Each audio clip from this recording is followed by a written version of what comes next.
Hello, and welcome to Pyre. Just warm your hands over the fire. Thanks for stopping by. Hi, Greg. Hi, Magenta. Welcome. Thank you for being ever so heckin' prompt. And yeah, this is ostensibly mystical basketball with a lot of story.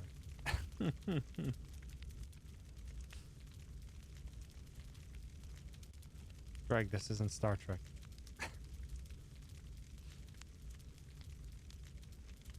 This isn't Star Trek. Also, it's secretly a Metroid shirt. Very, very secretly a Metroid shirt. Not Babu Metroid.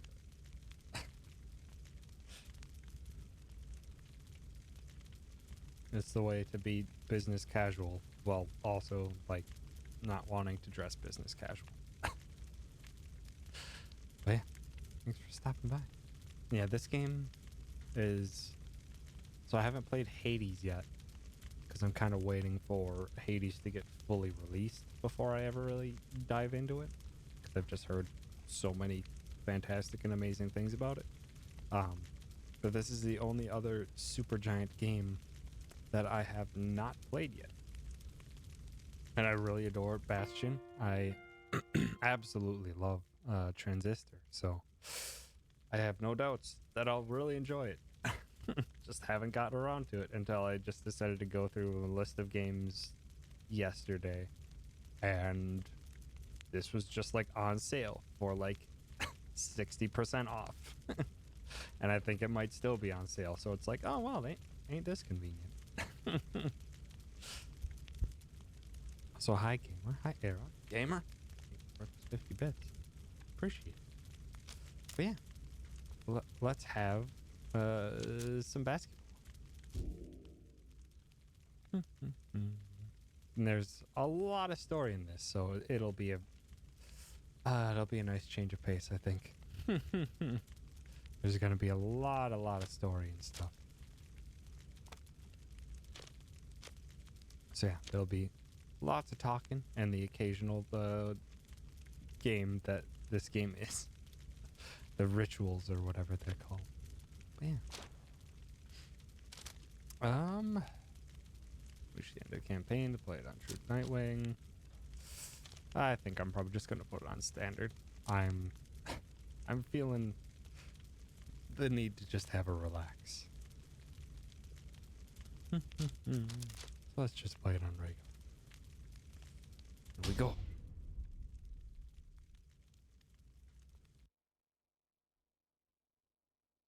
Time for good tunes and an amazing narration. Yeah, basketball. You'll see when we get there.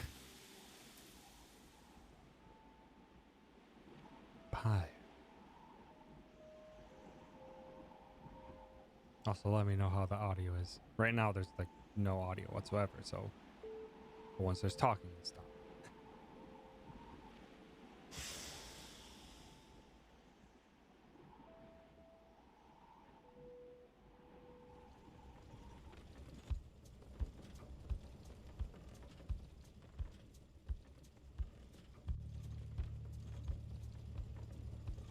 Very lovely rickety wagon. Oh, and well, now it's broken.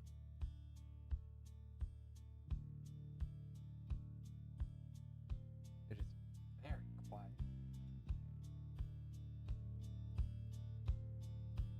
And bump that up a bit.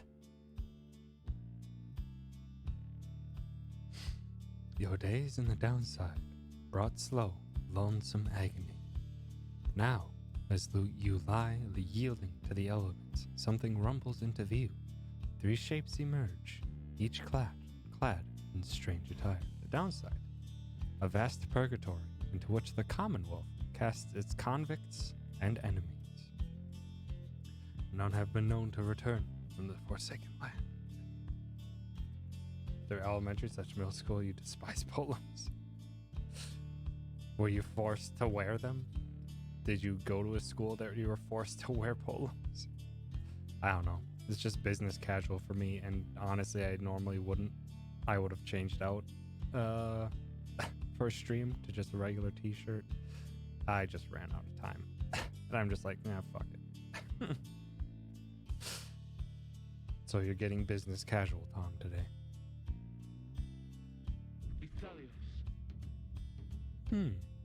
Another piece of filth expelled from the Commonwealth.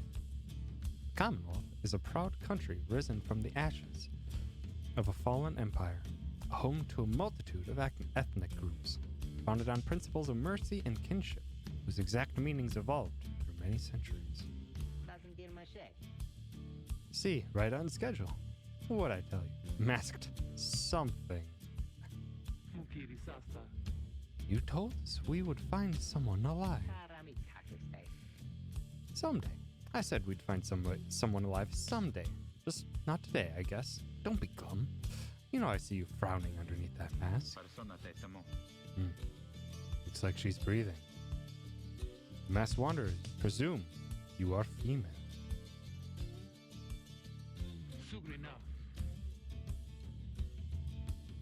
It seems she still is. Then stand aside. I shall send her to a better place. She's a she.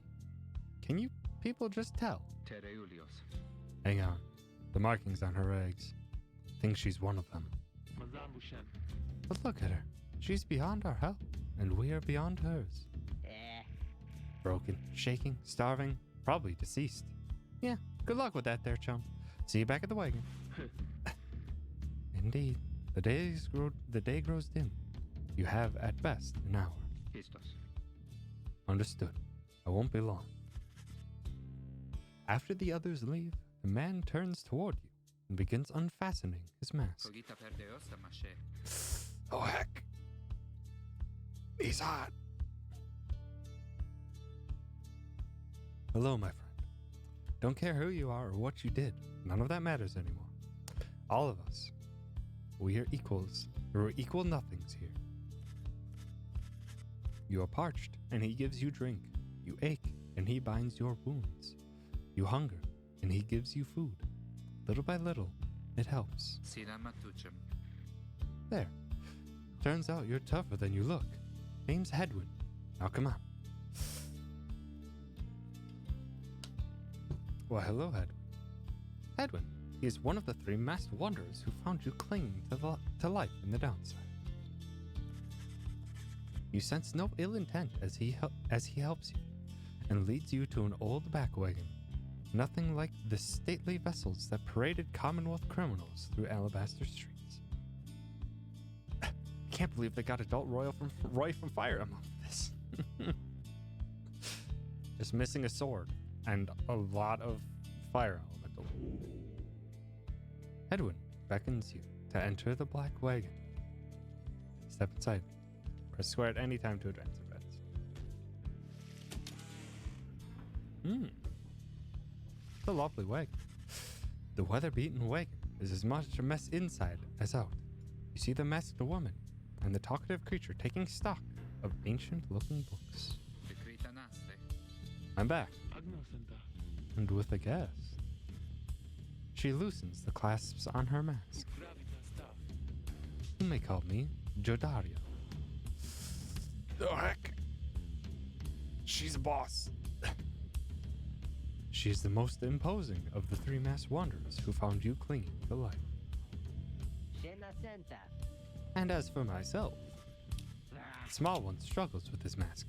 Jodario soon assists him. Ow! A dapper pup! Oh my goodness. That's a very good dapper pup. Ah, that is to say, you may regard me by my name of Rookie Greentail.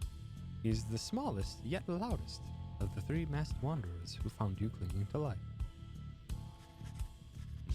Such pleasantries out of the way, the horned woman then motions to the others.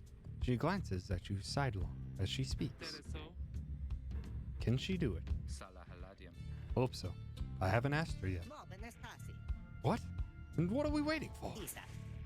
Hey, sister. Nice meeting you and all, but tell me something. You know how to read or what? He's asking you if you are a reader. Reader, one who can derive meaning from text. Literacy has been prohibited for centuries. Those with knowledge of the old ways violate the law of the land. Going back to the oral only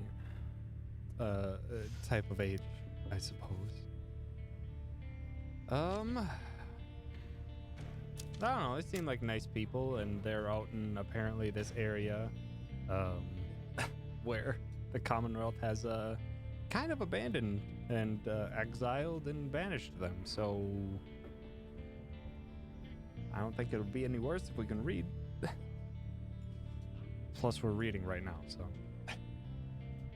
Over time, you managed to learn something of the old ways, in spite of Commonwealth decree. Literacy is a serious crime. No one in her right mind would dare violate the law of the land. Who you are and what you did to earn your sentence is no one's business but your own. I'm gonna admit it. You a reader? Sir, I am illiterate. Yeah, I am. You confirm their suspicions.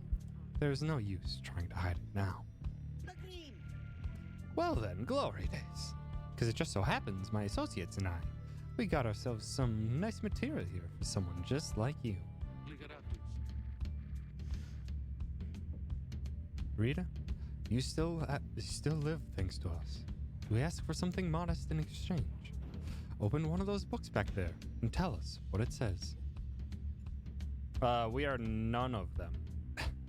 We are simply, as far as described to us right now, she, and that's it. That is all that's told of our character at the moment. Sorry to put you on the spot like this, my friend. The exiles indicate the books in their possession. Let's have a look. Not like a good old book. Oh, there's creatures. Hi. Side door. Beyond lies the boundless downside. Even if you could run, you wouldn't get far. Intricate sigil. A symbol of some sort. Is set in the wagon's floorboards. Cannot sense its purpose. Oh, hold on. Odd creatures. Hungry-looking creatures roost near some sort of attic. There's nothing you can do for them now. But they're shaped like back friends. Closed door, the back wagon's common room must be back there, though you do not feel very welcome. It likely leads to the wagon's centrifuge, judging by the gibbering creatures over there. Oh, hold on. Lone minstrel. A figure sits very still in a corner of the wagon. Now's not the time to check on him. Old raiments? Colorful robes and ceremonial masks adorn one of the wagon's walls. Strange book. It's vibrating. One of several such heavy, ominous volumes. The exiles you met seem very interested in them. Let's learn more. You pick up one of the old and heavy volumes, bound in materials you do not recognize. Whoa. It's very pretty, though. Forward. A formal welcome, undersigned by the 8th scribe. I'm assuming 1, 2, 3, 4, 5, 6, 7. Yep. Each of them has a color such sigil associated. You, dear reader, are an exile of the downside, such as we, the 8 who wrote this book of rights. That you possess it and have capacity to clean its words is testament enough to your potential. Thus we reveal a path from this forsaken place to freedom, a homecoming in glory. Heck! The stars themselves shall be your guide. Ere the turning of the year's first solstice, seek the nearest longitude beneath the brightest of 8 as they align, as shown. Arrive as a triumvirate, clad in the raiments of the rites, bearing this book. Oblique the voice that tells you more. Astrology. Thank you for the sub. Appreciate it. Hi. Just figured out I can play Steam games on your phone and my life has changed forever. That... strong power. The strong power indeed.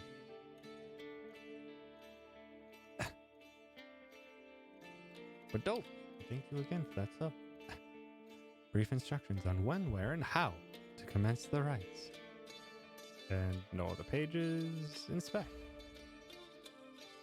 Oh, okay. Oblige. I don't know why I thought it was oblique. Oblige the voice that tells you more. That's actually just a really nice little quality of life. So you don't have to read in the ye olden script. Also, I just noticed that there is a little bit of a light that casts if you put the cursor on on the words, and it's just a really nice touch.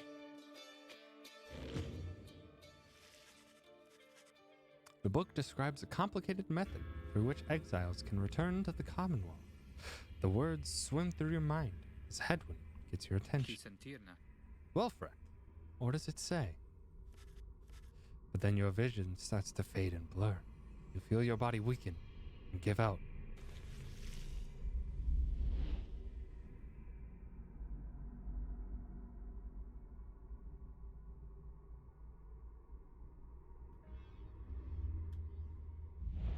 Reader!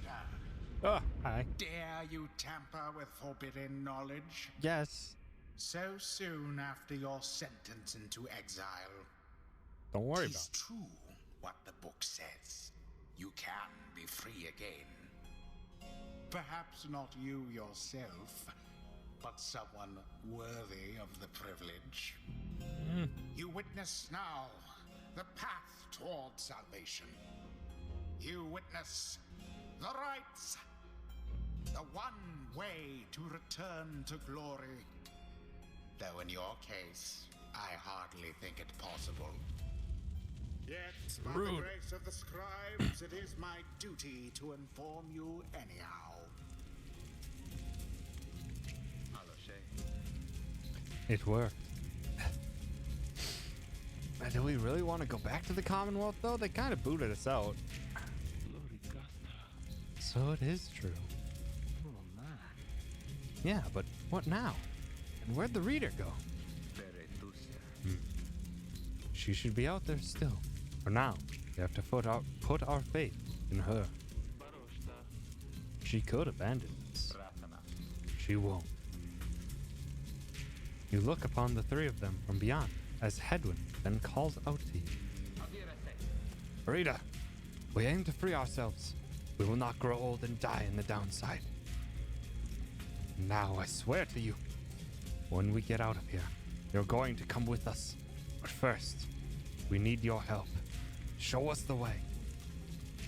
Freedom. You focus all your mental faculties to do as Hedwyn asks.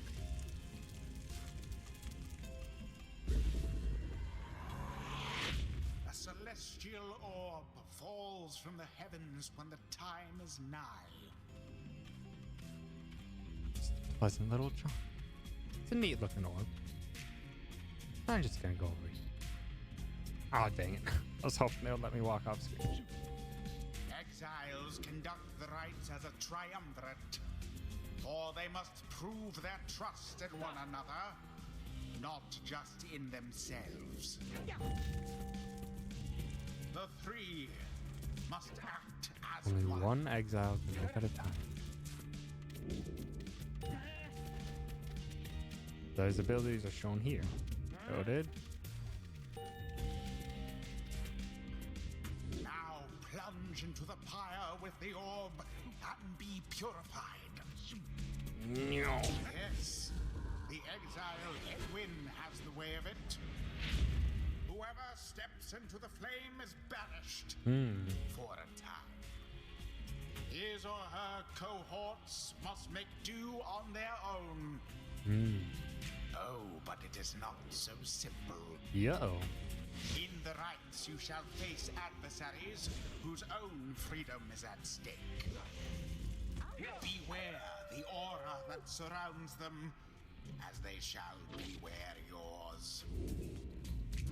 Approach the adversary.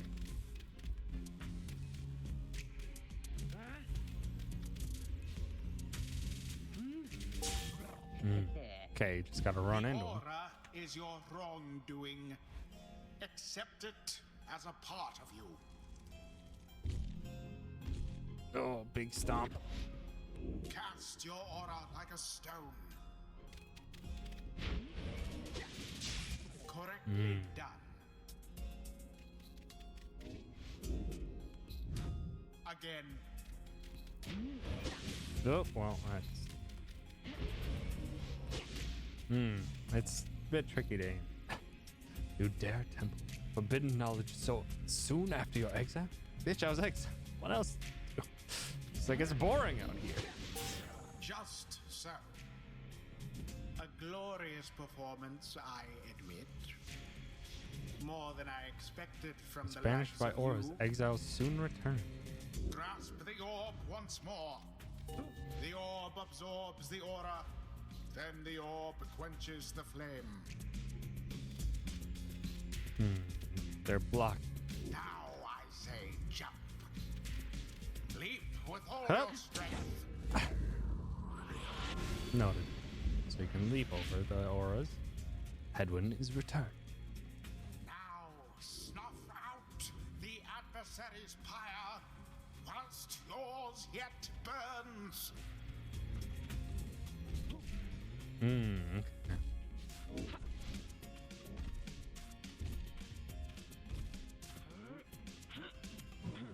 Oh, well, no.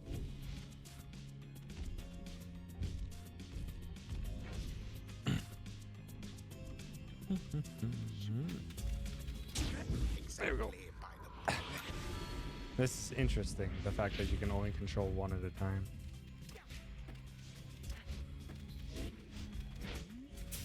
Oh, well. Oh, Get boo. out of here. Jump. Oh, man. This is interesting. No. He's so fast.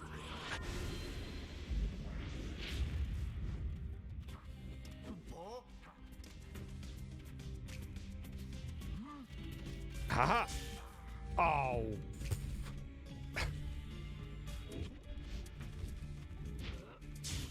the orb, take it.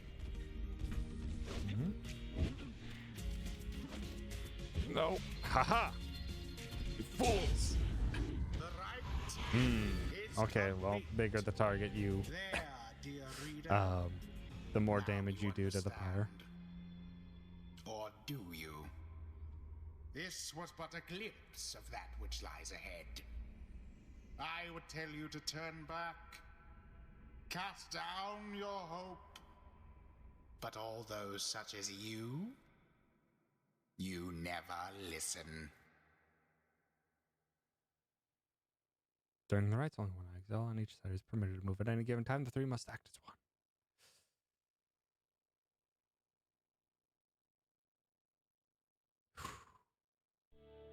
Still don't fully understand, but it's fine. The others are still picking themselves up to awaken. Well, that was something. Non mai naraz. That was our way out. So now we just follow the stars, or what? Supposedly. Rita, come, let us regard the night. Jodario leads you outside, where a clear night sky awaits. Now, show us before the howlers catch our scent. Where shall the rites commence? The rites, an ancient ritual competition in which the worthiest exiles regained their freedom. The 8 scribes gave their freedom so that we may yet have ours. Prayer from the Book of Rites. You gaze at the stars, seek out your destination.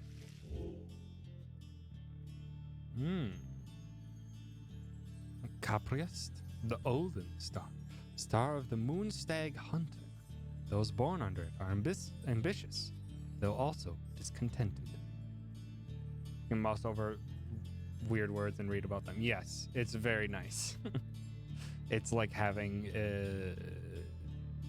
a glossary actively available to you whenever they even use a word that might have greater meaning and more in-depth explanation for the world. Scorpus, the olden star, star of the old cutter. Those who are born under it are wiser than most. There's a lot. Geminian, the olden star, star of the first empress. Those born under it seek knowledge and new experiences. Tiny stars don't. Gold, the south star. The south star burns bright over a massive ridge of stone, much farther than the naked eye can see. Okay, well, that's the only one I can interact with, so.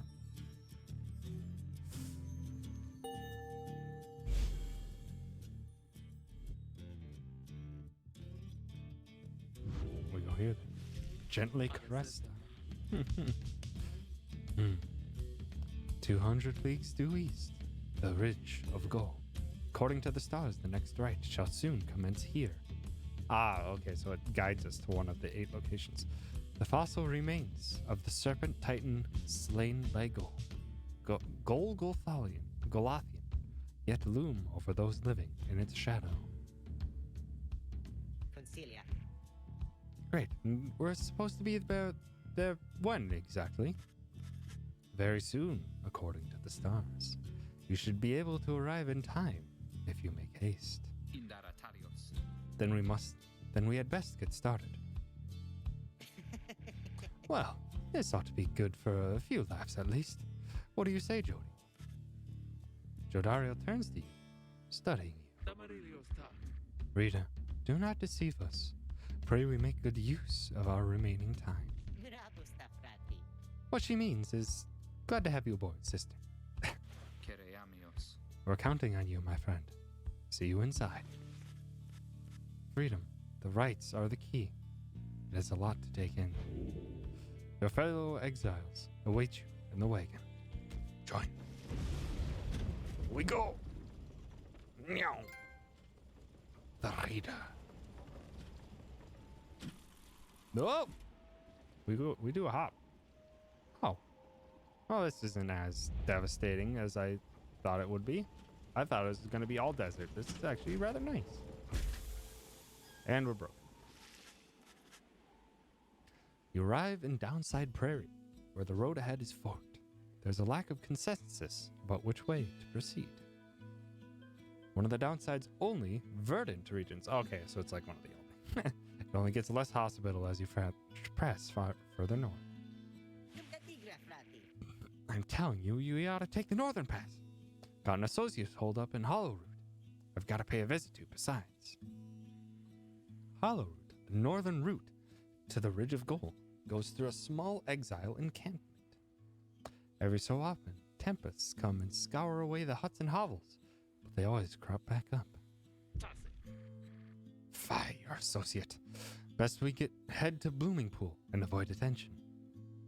The southern route to the Ridge of Gold goes through a humid area pocked with hot springs. We're not from the sandfolds means no bathing in the springs, so they're just there to mock you. Good. And get stuck in a bog while they're at it.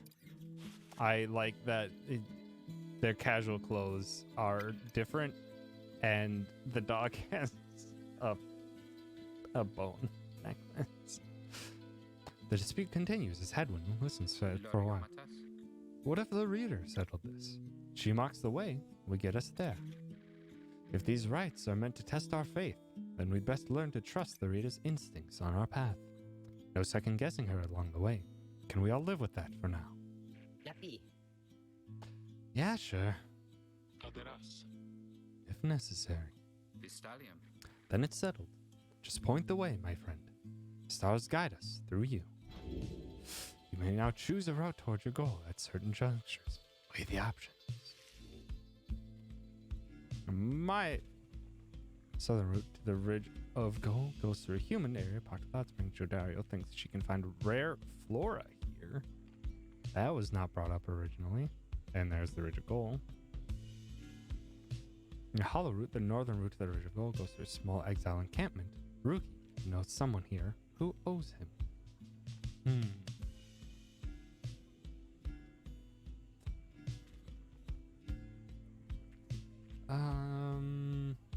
I want to give the pup satisfaction, but I think I'd rather us get to know each other a bit better before, you know, going and meeting other people in potentially a shady place. She does look dope.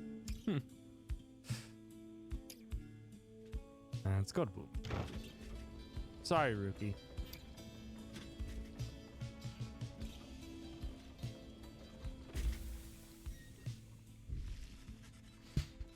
Jordario offers to show you around Blooming Pool after she notices you staring at the bogs and vegetation near the wagon. Something catches her eye. Observe, this shall pay for half our trip.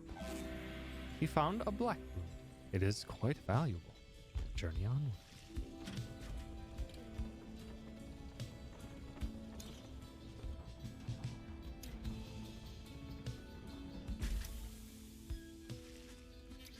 The black wagon grinds to a stop at the base of the Ridge of Gold. Heck! TQ! Thank you for that host. I appreciate it. And welcome. Thanks for stopping by. We're having a mix of text adventure and mystical basketball, so it's gonna be a chill time. The others ask you to assist with making preparations for nightfall and the commencement of the rite. Commence the rite. Page revealed the first exile. Got mad trying to solve Cuphead. That's fair. Trying to get S ranks in all of Cuphead is a pain. Playing perfectly, not being able to get hit. Hitting at least 3 parries every single fight. Whatever other various grades that they give. Oh. It's impressive that you're trying.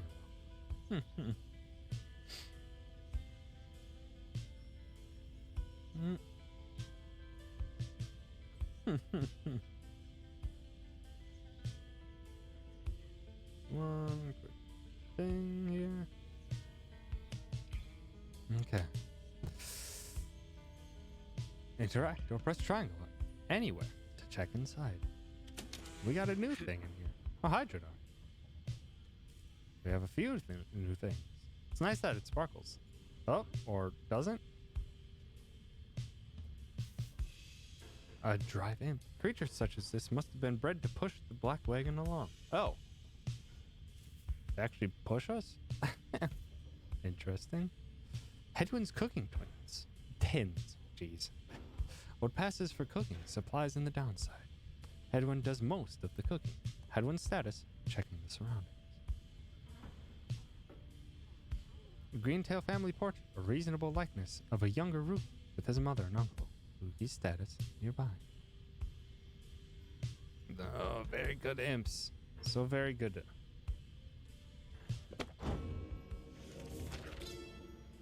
Number 1. Emperor's Fall. A history of Solium Moor, the first exile and the foremost of the 8 scribes.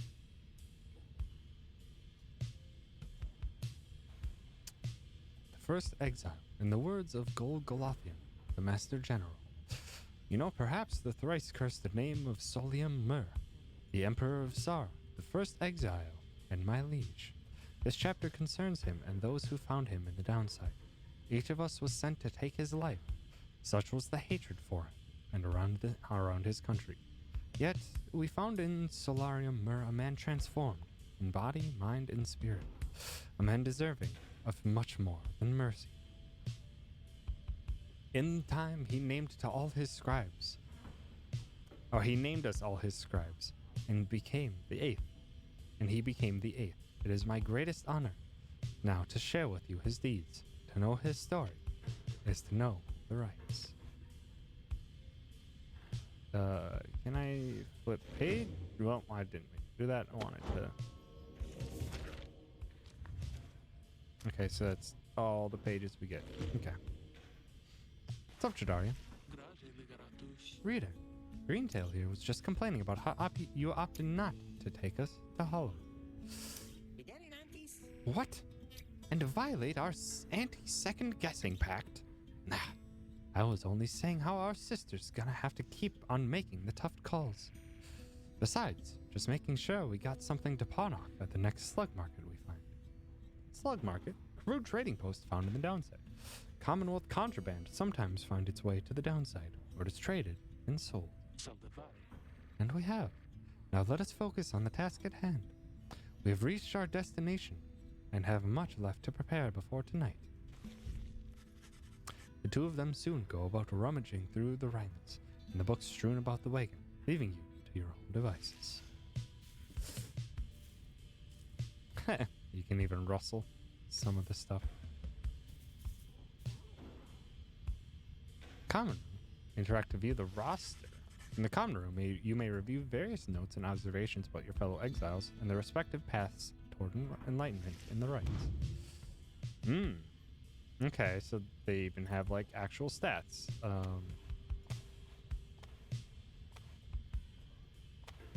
Jeez. How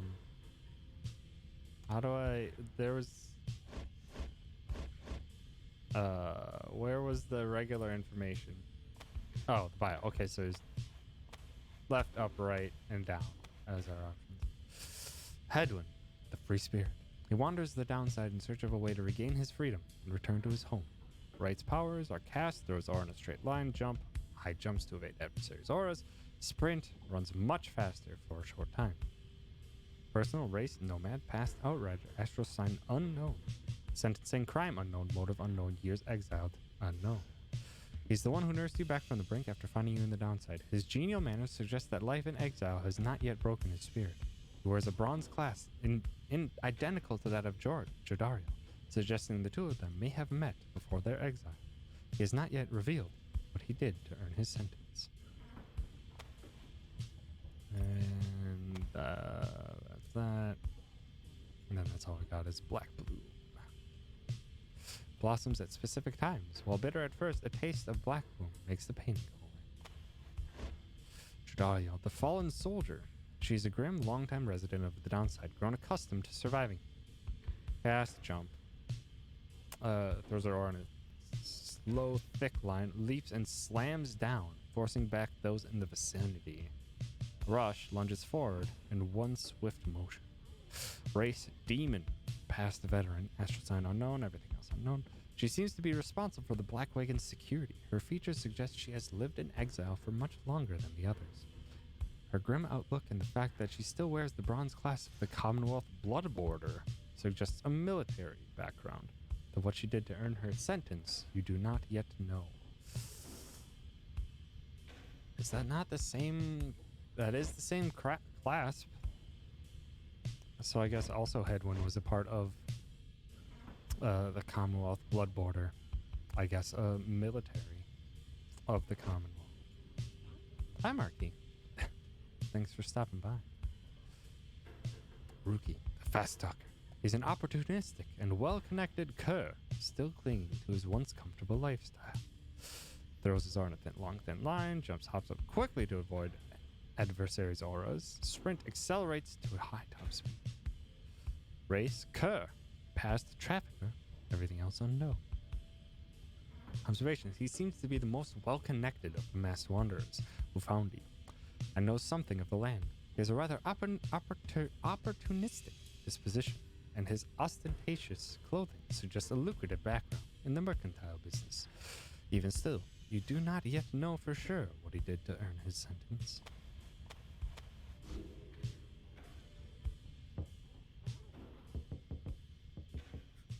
Oh, ha! That's actually really nice.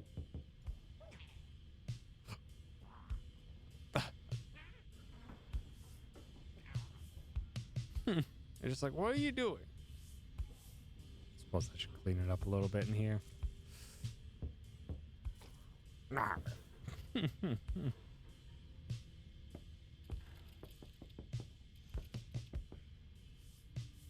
up all these cobwebs. You observe the ladder leading to the locked enclosure above the cabin. The wagon centrifuge must be up there. Its drive-ins stare down at you with big wet eyes. Minstrel. You observe the man slumped in the corner of the wagon, bearing some sort of stringed instrument. You sense he lives, but nothing more. It seems inopportune to ask about him now. Jody's throw rug.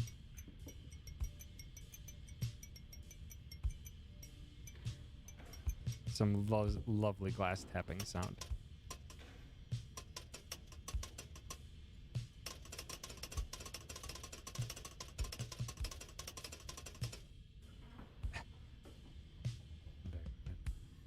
Maybe drop a little bit.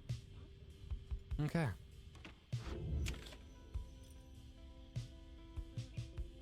Let us have the right. I did start work today, Marquis. And it went all right. It's the first day, so getting used to everything and getting things set up and stuff. You reach the celestial landmark. Now to get everything and everyone prepared. Interact to begin with your first true trial.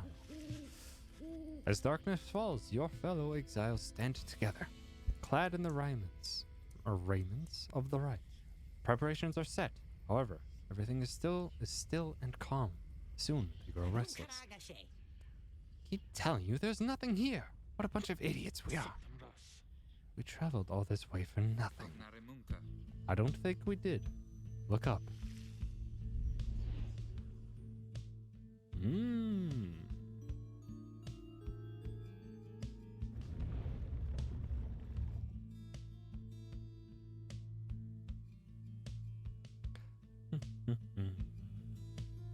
Extinguish the adversary's pyre using the celestial orb that falls from the sky. Frida, the stars align at last. You reach the Ridge of Gaul at the appointed time, and your triumvirate is ready. Your adversaries in the rites this eve shall be the accusers. Whose ever pyre yet How dare they burns accuse? once the other is Shakus. extinguished shall step closer to freedom. Obstacles. Now let the rites commence.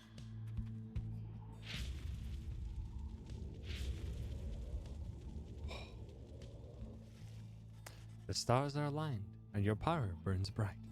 Across from your companions appear several others also clad in raiments. Your adversaries in the rites. Everyone ready? Let's hope so. Be still, we have a visitor. The one whom she refers to steps forward. She is very large. She's also a badass and a demon. Hi, Jews. At last, the Nightwings grace us with their presence. The Nightwings, the name of a triumvirate in blue. It seems your fellow exiles have assumed their identity. I see that the reports of your demise have been exaggerated after all. Even I was beginning to think you were gone for good. Nobody moves, save for the man robed in gold, who unfastens his mask. Surprised to see old Lendl again. I trust you remember my face, though you must have assumed never to see it again after last time. He is the apparent leader of the exile triumvirate you encountered at the Ridge of Gaul. Never had I come so close to freedom, only for you to dash my hopes. Now I and the accusers shall repay that affront. An exile triumvirate clad in gold, their leader harbors ill will for something he thinks you did. As far as we know, we don't know if that we did it. He shoves his mask back on and takes position with his comrades. It is time. From the shadows, you clutch the Book of Rites and focus on the task at hand.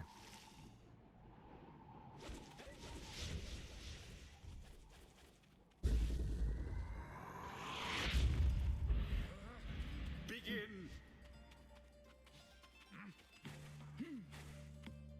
Dang it. A mere attempt. Meow. Later. Have the accusers underestimated you?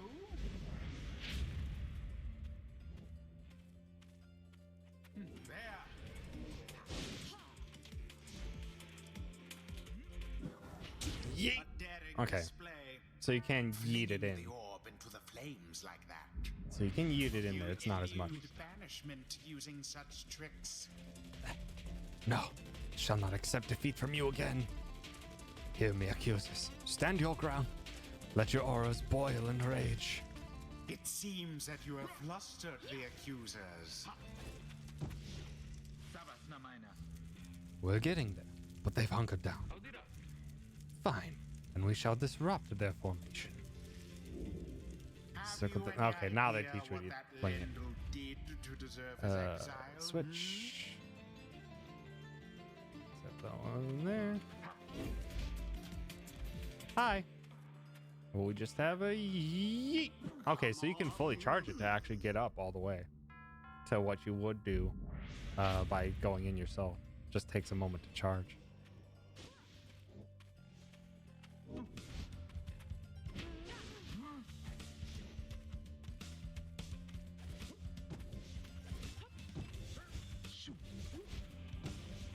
Yeet. Get in there.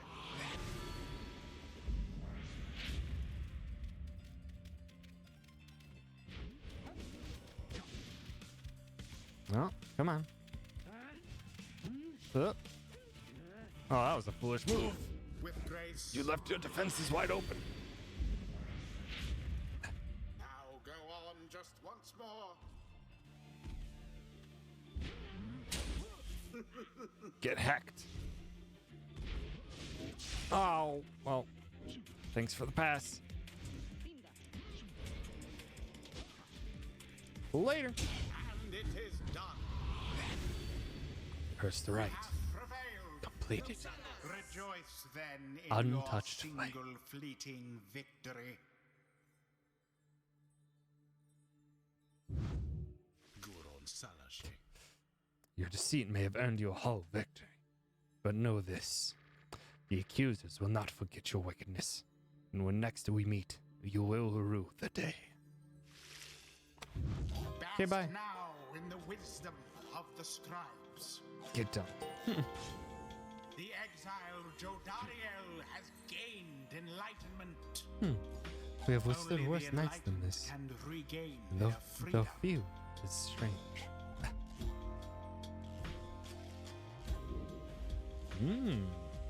A mastery, you say?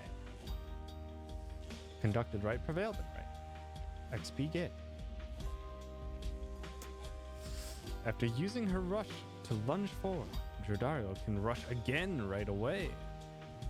Rush during a right. Mur's more ambitious predecessors subsumed one culture after another in the name of their empire. Sins of the Fallen Emperor. Right to masteries, enhancing a demon's strength and physical prowess. As he fell into the downside, Solium Mur understood at last the consequences of his hedonistic array. Wounds of the First Exile. Right masteries, enhancing a demon's spirit, sheer force of will. The fallen Emperor Mur moved past his many failings as a man, achieving selflessness in exile. Let's figure after banishing an adversary, Jordario instantly recovers all her stamina. Okay, that's pretty interesting. Solimer relinquished comfort, lineage, and title, yet still cling to life. Jordario permanently gains +4 presence, raising the size of her aura. Okay, so that's what presence does. We all have such predilections held in check only by law or conscience. Solimer to Kale. At the start of a right, Jodari's Pyre automatically gains +35. Okay, that's a really big defensive boon. On the downside, Solimer sought to expel the darkness in his being, but found that he could not. And greater banishment. Any adversaries banished by Jordario take 30% longer than usual to return. Ooh. Those who made enemies of Emperor Mur seldom realized it much later. Okay, so like she could like absolutely just wipe out the enemy team and then just have someone else do the dirty work. Or I can double rush, or landing from a jump, Jordario briefly stuns nearby adversaries, making them drop the orb. A wayward glance or passing whim was cause enough for condemnation by the Emperor. Raise a manner for 7 seconds after saluting her adversaries. Jedi deals an additional 10 to the adversary's pyre. So we can salute. And then just get it on in there for an extra free 10 damage, which would be a lot, considering that it's only 100 HP typically. The Emperor lived for years in blissful ignorance of the disorder festering throughout his empire. Celestial Spike, Jordario can banish adversaries by flinging the orb into them. I would banish the stars themselves if they shone any brighter. Soyamur, after the Great Revelry. I think I'm actually going to go with the banishment. Let her be like the ultimate defensive character and just destroying people that get anywhere near her. And then just get that free defense and then banishing them for even longer. Let's do that. Demon Scribe bestows his favor.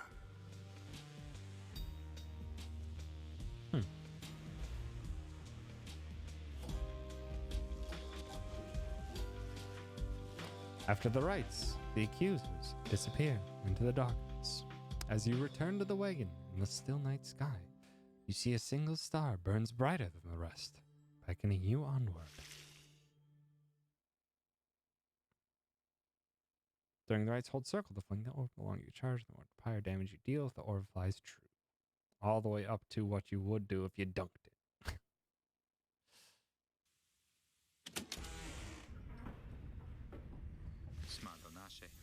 Well, my friends, what can I say? The rites are real, and we're in. These particle effects and the extra effects are so damn good.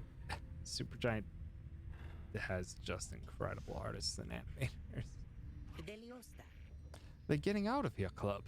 Next up on the agenda, keep chasing stars until we're free. Until we are free. Until we're free. Yeah, sounds fine. Might as well be us instead of Lendil back there. Anyway, guess we better start packing. As the others go about their business, Hedwyn turns to you. Reader, come walk with me while the stars are still out. You and Hedwyn walk in silence for a time before he speaks up. You have questions? Come, ask away. We need you in on this for the long haul. Hedwyn wishes to know if anything is troubling you. How we got the wagon, why you cannot conduct the rites yourself, what happens if you refuse to help. Everyone has their reasons. At this point, you would like to know his. The Black Wagon and its contents belong to a group called the Nightwings. What happened? You led your fellow exiles to the rites, yet they have not asked you to participate firsthand. Why? And you are beginning to get the impression that your participation is not optional. How'd you get the wagon? You ask Hedwyn how he and he companions, I would assume that'd be his, managed to come into possession of this black wagon, and what happens to its former owners. He maintains eye contact and a smile. Good question, my friend. We're going to have a lot of time to discuss that, and many other things. Make you a deal. Read the stars for us again, and I'll tell you all about it on the way. You sense he speaks truly as he beckons toward the fading dark above. You gaze at the stars. Oh, I only had one. Oh, I wanted to learn more than that. You jerk. That's all you did was tell me that you'd tell me later. Jomir, the Dusk Star. Dusk Star burns bright over an ancient spring in Jomir Valley. Interact. Oh! Scorpion.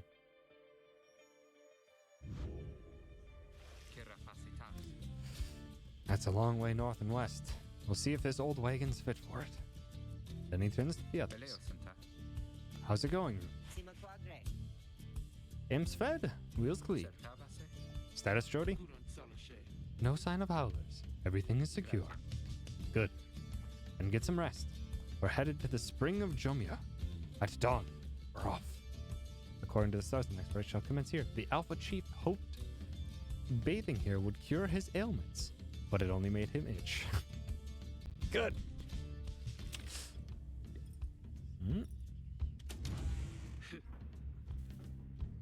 What have we new other than just curiosity and maybe talking to Jodario? Okay, so I guess Jodario just had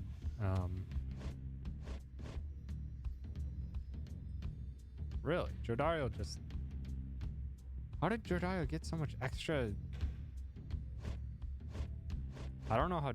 I think maybe Jodario started with extra, because I think everyone should have gotten 500 from that last one. Interesting. Interesting.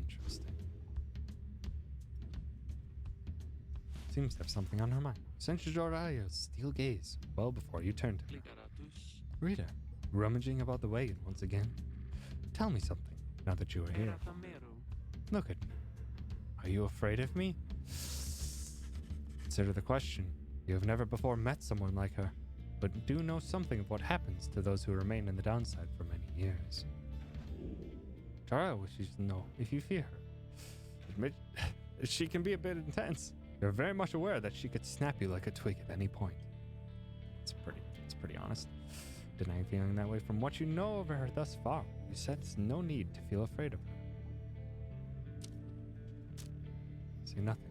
Whatever she may be getting at, you think it's best not to indulge her at this time.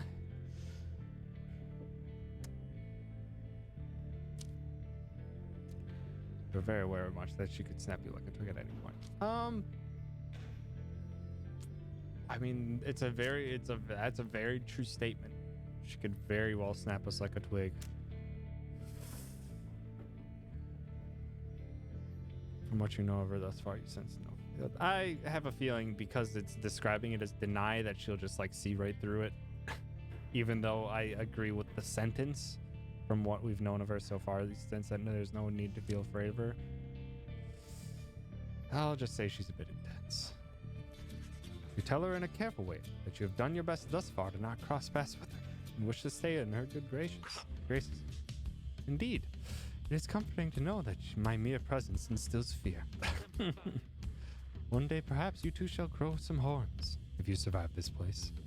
That today shall put the fear you feel in some perspective. Now then, I shall go make my rounds. Do we grow horns here? If we stay too long? Is that just what happens? She walks away. You feel the floor of the wagon shake with her step. Jodario lost one hope for the next right? This attribute affects duration of banishment, one's capacity to see the light in things. So is that a bad thing I lost? The hope?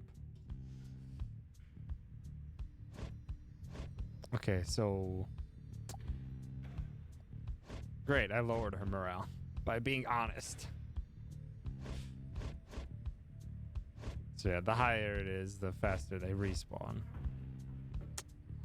Good. Excellent. Aura size, quickness, glory is how much damage you're doing. Gosh dang it. That's okay. Alright. Let's go on a trip. Interesting. To Jamil Valley. You have not been in this region of the downside. Ruki knows this mountain pass through to an arid region further north. Can I not go say hi to the Ruki's friend? Guess not. Also, it's just big old dragon looking thing having a big old snotty smoking snort.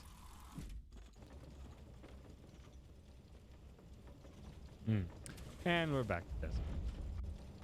Jamur Valley. Getting there. The climate here in Jamur Valley is hot and uncomfortable. On top of that, exiled curs roam this sand-swept fossil wasteland. Among the 8 scribes, the Alpha Chief Jamur Manimane took a special liking to this region. We have a stowaway, Home. We can go home? Hi. Girl. She must have latched onto the undercarriage as you crossed the ridge. Her manner is odd, though you sense she means no harm. What? Were what words? When I was trying to figure out the onomatopoeia of S words. I tried. I tried to make words.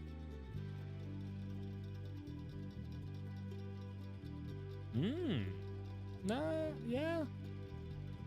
Maybe a bit. It's very observant of agenda. She must have overheard some of your fellow exiles' conversations. You need but say the word, Edwin.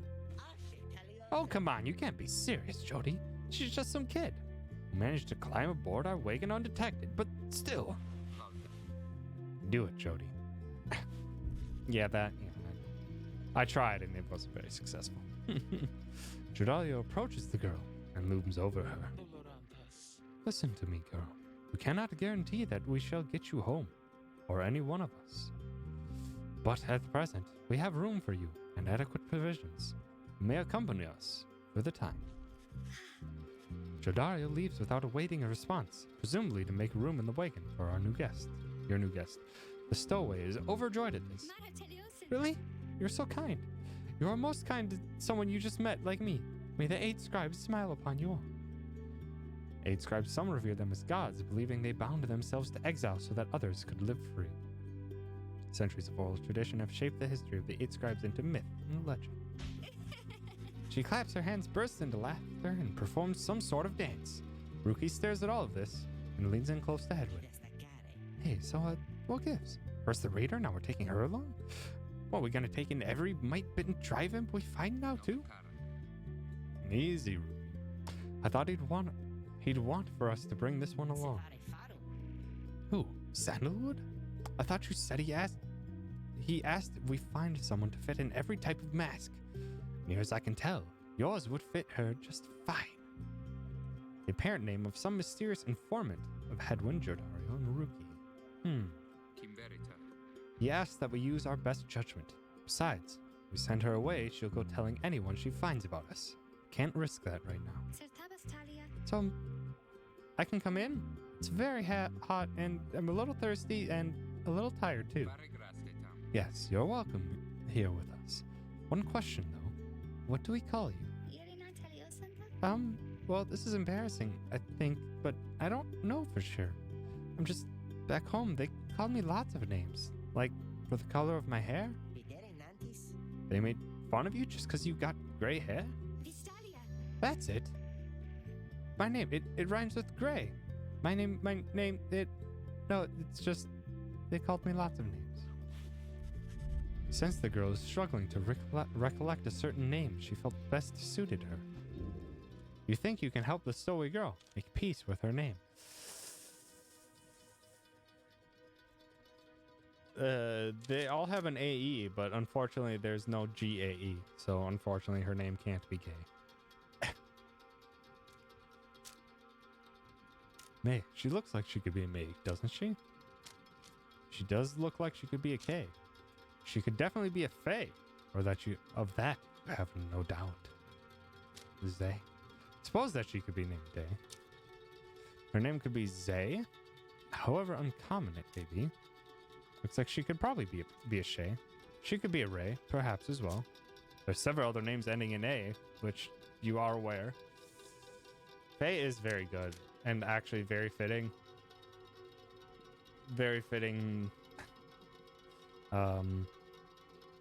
All in line with like the whole stick and branch type of thing as well. I want to see if there is others. You consider more ways for the stowaway girl to make peace with her name. Lei Che Ne Te. There is. Hold on, I gotta read it. She looks like her name might be Lei, you suppose. She could go by Che, perhaps, or perhaps not. She looks as though she could go by the name of Ne. She could maybe be a Tay, couldn't she? She looks like she could be a Zay. A Jay, for sure. Gay the Grey, perhaps was how her tormentors made light of her. I don't want to have that name then. That seems mean to have her call us that. I can't do that.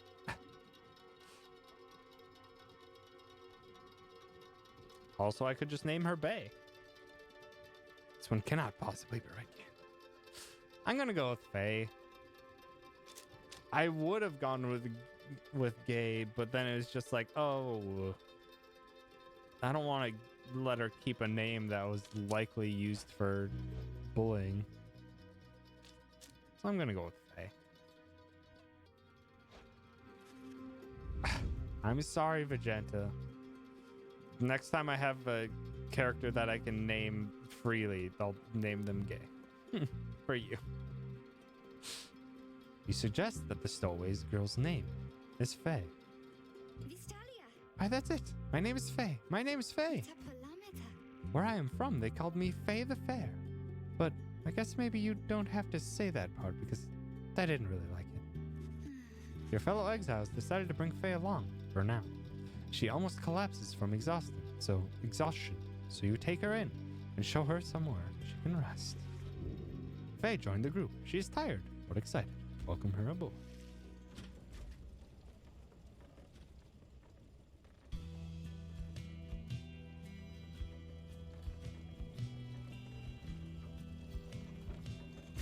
This looks like a village of sorts.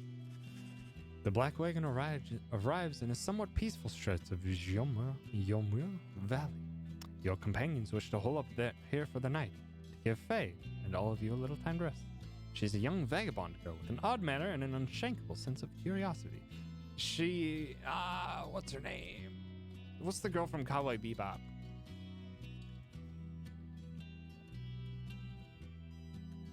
What's the girl from Cowboy Bebop? Edward, yes.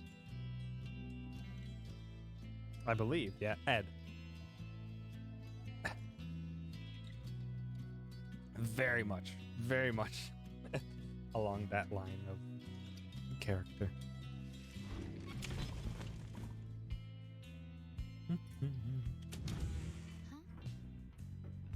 Well, there she be. She seems to have something on her mind. Interact, to speak.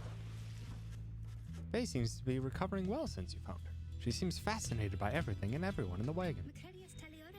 Oh, hi, miss. You are the one who knew my name. You guessed it right, you did. Thank you for your hospitality. I've just been eating with the imps and talking to the wagon. Huh?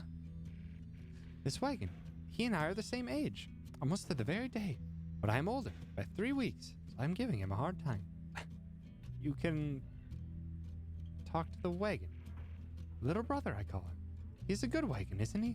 He will take us very, very far. My little brother, sure.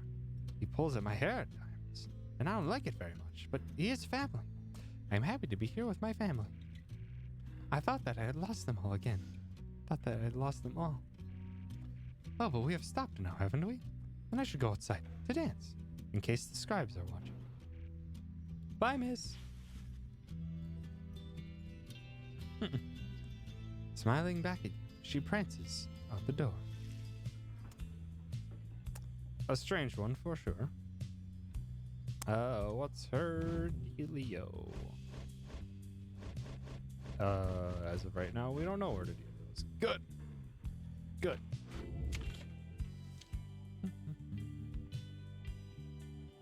You can pitch camp with your companions. For once, it seems like you have some quiet time to spare. Your fellow exiles are taking a moment to unwind. Oh, the blinking guy.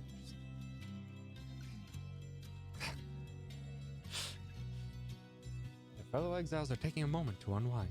Jodario motions for you to join them. Best get used to your new life here, reader. We seldom get such moments of reprieve. Perhaps some further study of that book shall pass the time.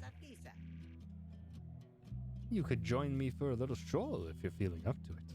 Always something to be forged around here. You literally do that IRL all the time. It is so expressive. It's so very expressive. Samisara Sumana. Or you could teach us more of what you know. Perhaps prepare us for the next rite. In any case, we do what we can to stay busy. Keeps the sense of isolation well at bay. At certain junctures, you may choose from several vocations. Ways in which you can make yourself useful during occasional moments of free time. Use what time you have.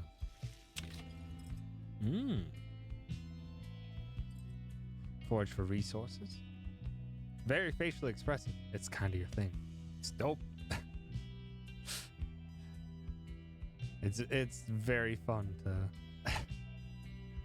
to have the people with that acumen for expressiveness.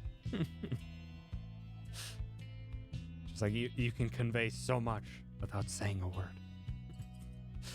Study in private. Hone your skills as a reader to grant small global bonuses to your fellow exiles during the rites. Mentor companion. Teach your fellow exiles of the old ways to raise their individual rank in the rites more quickly. For values to add to your black wagon stash of goods. We already got a good. So I think maybe we should had full conversations with people through facial expressions only. It's awesome. Teach your fellow exiles of the old ways to raise their individual rank. I'm gonna do study in private. Small global seems like a good thing to start off with. And kind of slowly stack them over the duration of the game.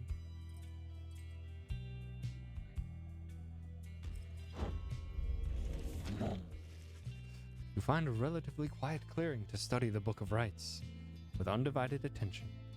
Through greater understanding comes the reader's influence. An ancient manuscript revealing a mystic path to the freedom from the downside.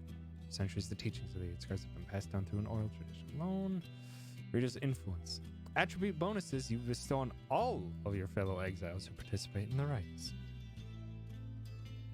Triumvirate, whose reader is well attuned to the book, has an inherent edge against its adversaries. Focus on which aspect of the Book of Rites? Okay. Each point of hope slightly reduces your fellow exile's banishment duration during the rite. Currently ranks 0 of 2. Each point of quickness makes your fellow exiles move slightly faster during the rite. That's actually really nice. Each point of presence slightly increases the size of your fellow exile's aura during the rites. And each point of glory raises how much damage your exiles deal to the adversary's Pyre grid. Master the other aspects of the book to unlock this. I'm gonna go with quickness to start. Being able to just move an extra little bit is probably gonna become very handy. Concentrate on your knowledge of the 8 scribes and how together they compose the Book of Rites among their many feats. Inspiration comes to you in a flash, whether from the book or from within. You cannot tell. You gained the reader's influence celerity. Each rank raises your fellow exiles' quickness, making them move faster. All Nightwings gain +1 quickness. Dope!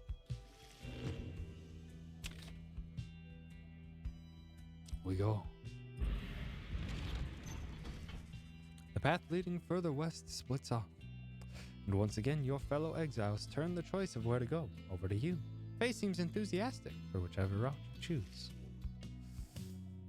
Okay, there's our spring. Fall flat. The south route across the Yomer Valley is riddled with barren rock and bone.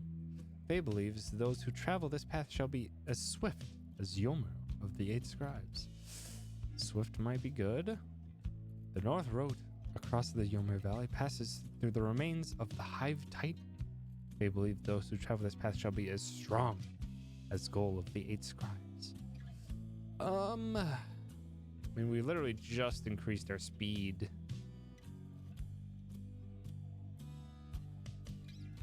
So maybe do a boost to strength, whatever that could mean. Yeah, let's do that. As well as we can, you know, explore some caves of a Hive Titan, whatever that is.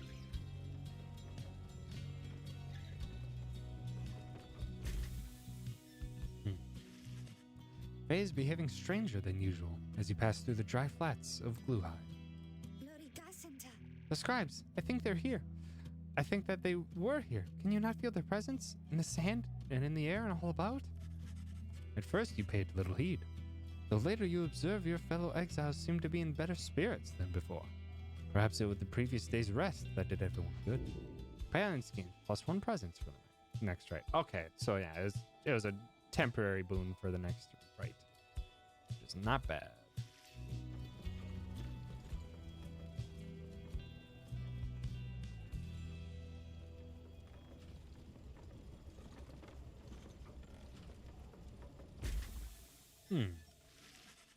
En route to the spring of Yomur, and you hear all about the roving slug market, which appears to be nearby. Ruki insists you take a look after you settle in. Crew trade post. Oh, slugs! Where you can trade your forged goods for things of greater value. Interact across the way.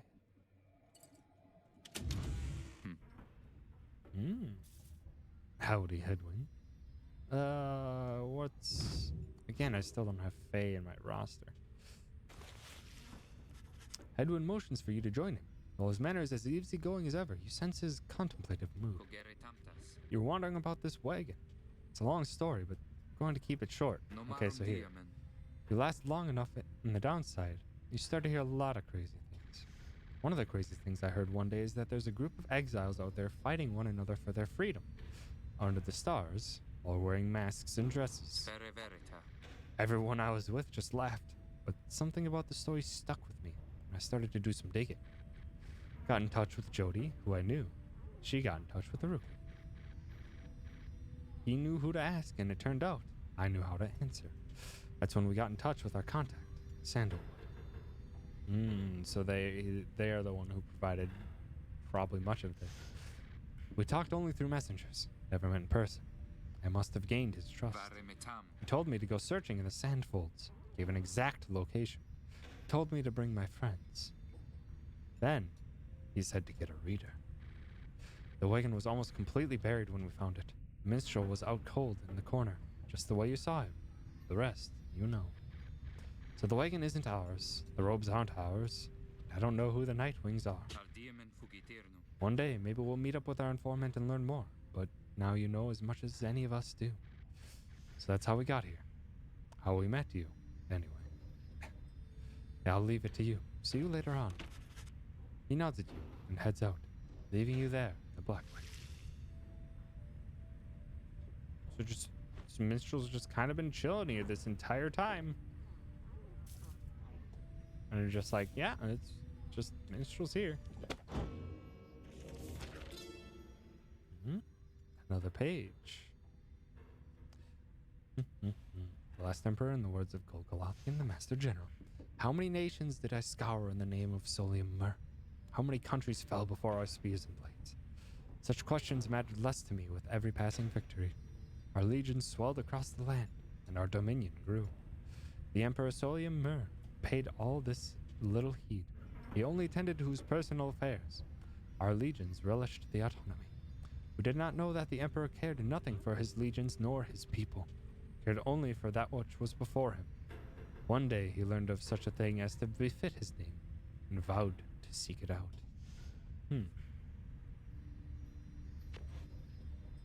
The tellings of right before, or of the first exile, and the last emperor.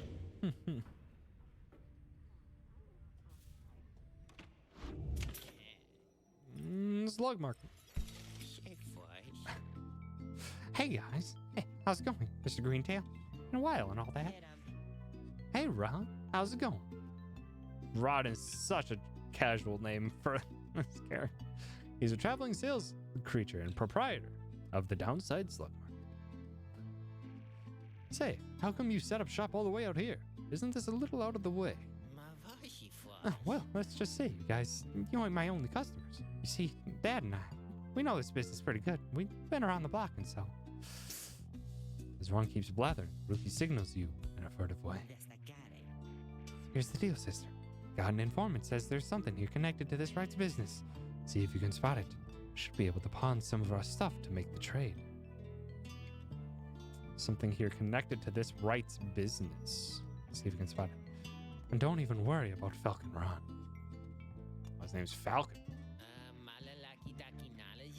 So anyways, you got something for me or what? That black bloom you got there. Could take it off your paws if you want.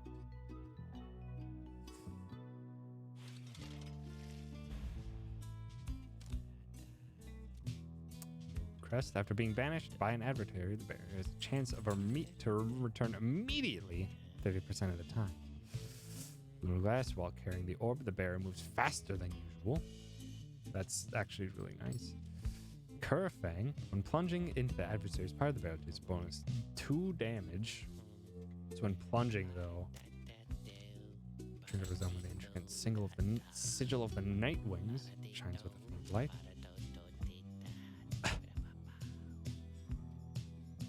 A light and reflective bit of something fallen from the stars. It seems lighter still at night. An old tooth from a cur who no longer needs it. Though its owner is gone, her fiery spirit lives. Ash and cool. At the start of a rite, the bear's pyre automatically gains +7. Brittle clump of ash from a ritual pyre, still faintly warm to the touch. Don't need to hit things if you just zoom around. Yep. That's... Oh, I can't afford any of these.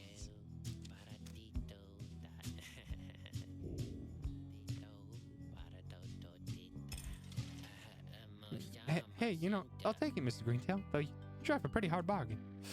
Now, gonna take something off my hands here or what? So this is the only one I could do anything with. Mooncrest, take. That's a one-of-a-kind finger you just got there, you know? Got yourself a real good deal for me as well, so thanks. Switch to the roster to equip the talisman. Apparently any of us bozos can get a little edge out of that thing. During the rites, I mean. Just a question of who gets to try it out. Named him Nightwing? I didn't name anyone Nightwing.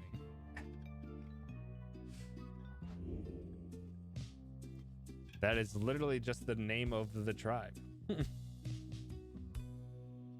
That existed, that we're now taking their mantle. Each of your fellow exiles may have a talisman. Items imbued with various enchantments, exiles may equip one at a time. Who shall wield it?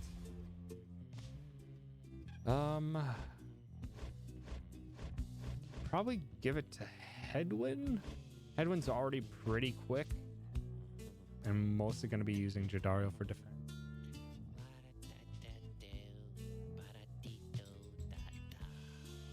Rita, what's the matter? What are you doing? I still pop. Yeah, because Jadariel's just kind of going to be in the back. I mean, if you wanted to balance it out, but Jadariel's kind of going to be tanky and playing defensive for us, so I kind of want to do it more on one of the attackers. Ruki. Ruki is already so fast.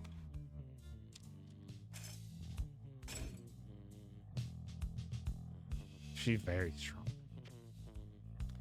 Also, if she takes down an enemy, she instantly gets all of her stamina back, which means she can immediately wipe out another enemy. Anyways, Dad over here, his feet, you know. We've been having some trouble with his feet. Getting real something or other from all the hoofing around. So you see, Ruki indicates that now would be a good time to depart. It's just like, yeah, Ron talks a lot. So just leave. See you, Mr. Greentail. And your friend's there too. I like her. She seems really nice, you know? Commence the rite. As you complete preparations for the rite to commence, you notice Faye approaching. You notice too that she is wearing your companion's raiments. We can go home? Faye, I thought I'd made myself quite clear that you were not to touch those robes. Oh, I'm sorry, Mr. Dario. I just thought maybe you were being funny at the time. Unbelievable. Hey, something's happening in the sky. I think we're up. I put it on headwind, and I don't think I get to use headwind. Great.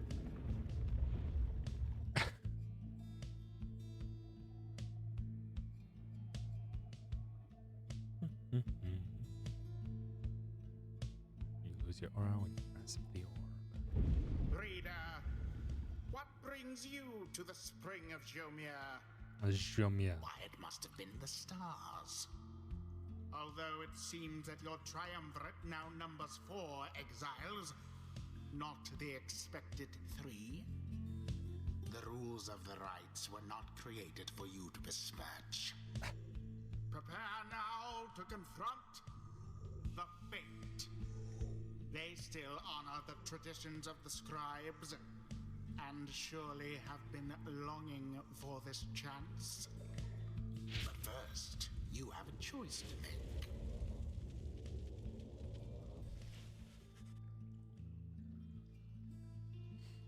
The sky burns bright once more as your next adversaries in the right approach.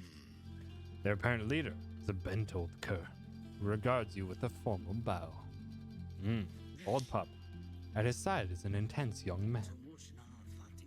I hail you, exiles of the Nightwings, and I am grateful that you chose to grace us with your presence once again. I'm called Delbert Oldheart. This is my son, Almer. He's an honorable old cur bent on upholding the sacred traditions of the right with his son. Apparently the Nightwings have a rather sordid past that we've kind of surmised after taking their mantle.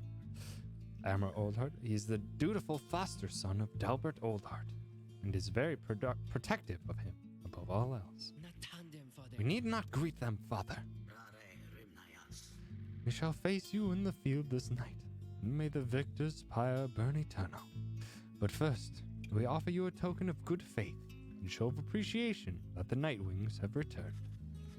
Delbert approaches you with something in his paw. You sense his motives are sincere as he hands you a small talisman. Tailwind crest from Delbert. Thank you. And to begin.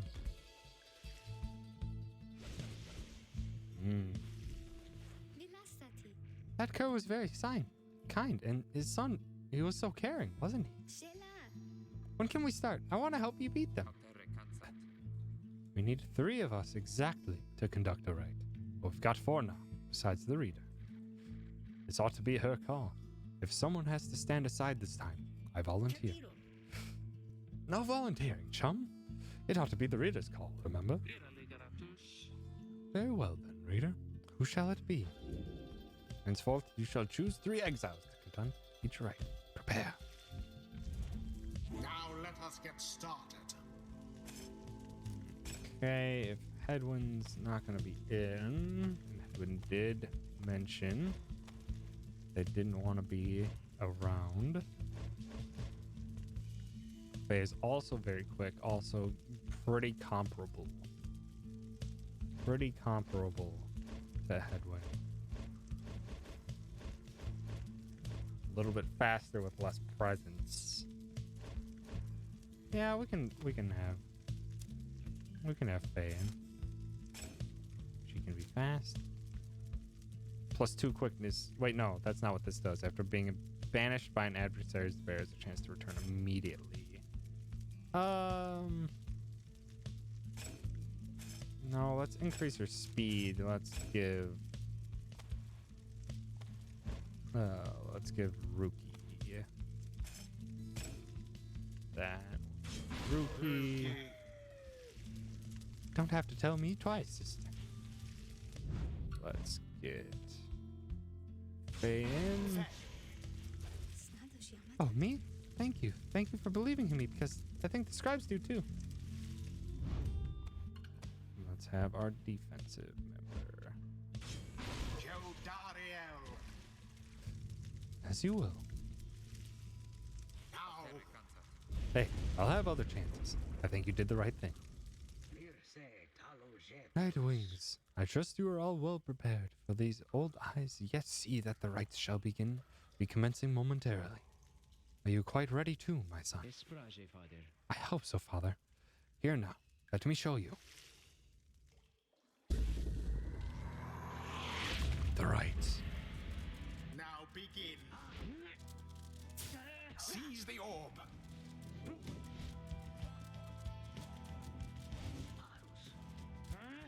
Meow. Guys, it's too fast. Are first to strike the adversary's flame.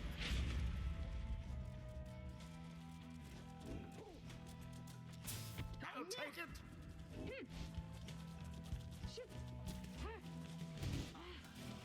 Oh. Remember everything. Oh dear. Very good night, Vegeta. Thanks for hanging out. Look forth, my son. The waters of Jomir Menime bring blessings unto us this eve. Perhaps our chance has come at last. We need more blessings. We need more than blessings to prevail against them, Father. Please keep fighting. Collect moondrops.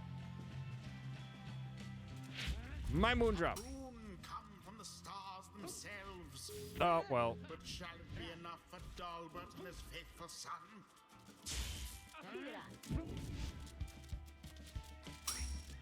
I want another moondrop. No, no, no, no, no, no, no. I want another moondrop. Oh, poor old Dalbert.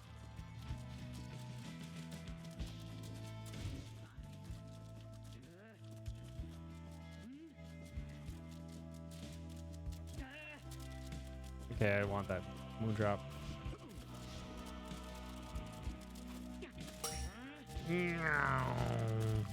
Rookie plunged into their fire.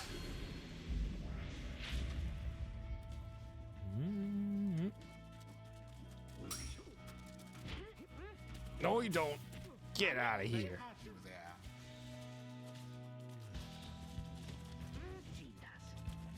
Get out. Glorious. Okay, let's have Jadario have some fun here. Dalbert dispatched with ease. You can't escape from all of us so easily. Oh, Triumvirate stands unopposed. get And it yo. is done. Behold the almighty power of Jadario. It was a glorious performance, I must say. Perhaps you shan't be quite so fortunate next time. I guess we won. I think we did. I think we did. Alas, that in so doing we set back that family we confronted. Exiles of the Nightwings, the dawn is yours, and you may earn your freedom. But father, the dawn might have been ours. We failed, and I have failed you. Nonsense. We are the fate. We do what is ordained, and nothing less. Now let us go, my son, for I am weary once again. There is much to learn from this experience. It seems the upgraded. exiled Rookie opened See that, up chums? his Old eyes. Rookie Greentail's got some bite, and yet...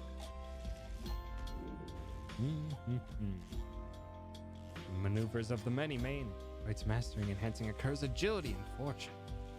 There had never been a cur quite so bold or tireless in spirit as the famous Alpha Chief, Jomir Many.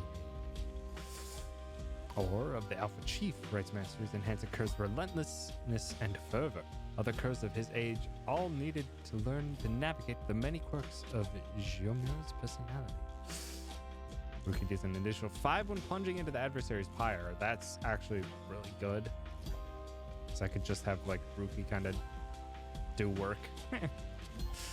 Jomir Many, when it was a vision to behold as he threw himself from one reckless situation into another. Rookie casts his aura 50% farther than usual. Spot a gnat on a tail at 200 paces or more. Nothing escaped his notice. Explosive temper. When Rookie banishes adversaries by casting his aura, the blast can banish nearby adversaries. Interesting. Chain reaction sort of deal. When it was necessary to break bad news to Jomir Many, other curs drew lots for the honor. After plunging into the adversary's pyre, Rookie soon returns rather than remaining banished. Ruki can be very strong indeed. Ruki can jump a second time while airborne, so I can literally just hop over the enemy. Another curse proved that they could jump far. Jumu decided he wouldn't jump twice as far. Lucky break. After he is banished by an adversary, Ruki has a 50% chance to return in only 1 second. I would kind of stack what I already have for the talisman.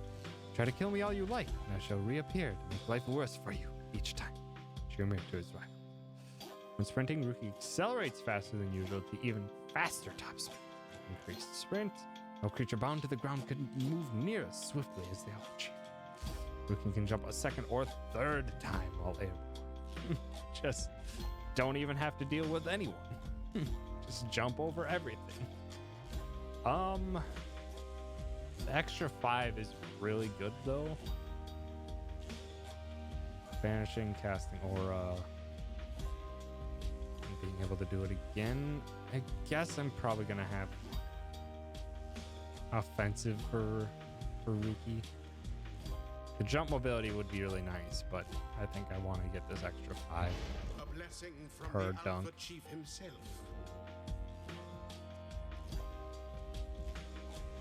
Until the stars Hello? align. Excuse me. I mean, would you excuse me for a moment, do you think? You're one of them. What do you want? Father needs me. Sala haloshiamas. Oh, I'm sorry. I think that I forgot what I was going to say. I'm so embarrassed. What is the matter with you? It's against the rights for us to even speak like this. Tabas Talia? I did not know that. I don't think. No one said anything like that to me, but then all this, it's very new to me. And so I thought maybe you cannot be serious. Sela. Yes, I mean, I like to laugh. I like to laugh a lot. And how about you? This is Nightwing's trick. Father told me not to speak with any of you. But I have to go. Isalia. Wait, Elmer, wait. I think that was your name. Was that even your name? Wait. Faye, you are a strange one. A strange one indeed. Just want to hold Faye.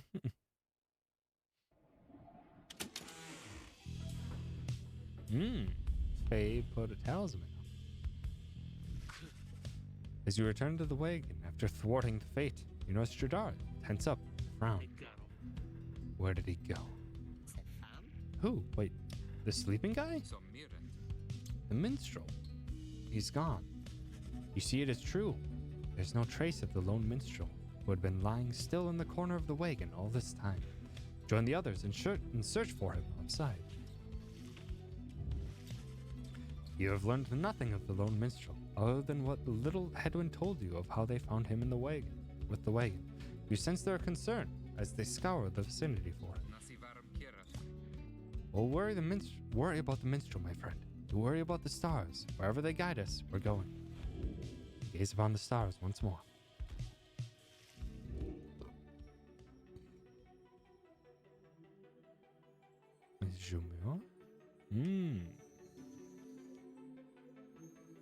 How? The Midnight Star. Midnight Star burns bright over the standing stones at the edge of the flagging hands. Yeet. Wow. Skelly Scram. Everyone, we're headed back east, all the way across the valley, towards the cairn of Hayub. I honestly went to click on that with my mouse, and I'm playing this off PS4. According to the stars, the next rite shall soon commence here. The cursed imp here felled the mighty bone titan, Shaq's 6 shoulders. Oh my god, that's a tongue twister. That's right, we have to risk it. What if that minstrel guy doesn't turn up by then?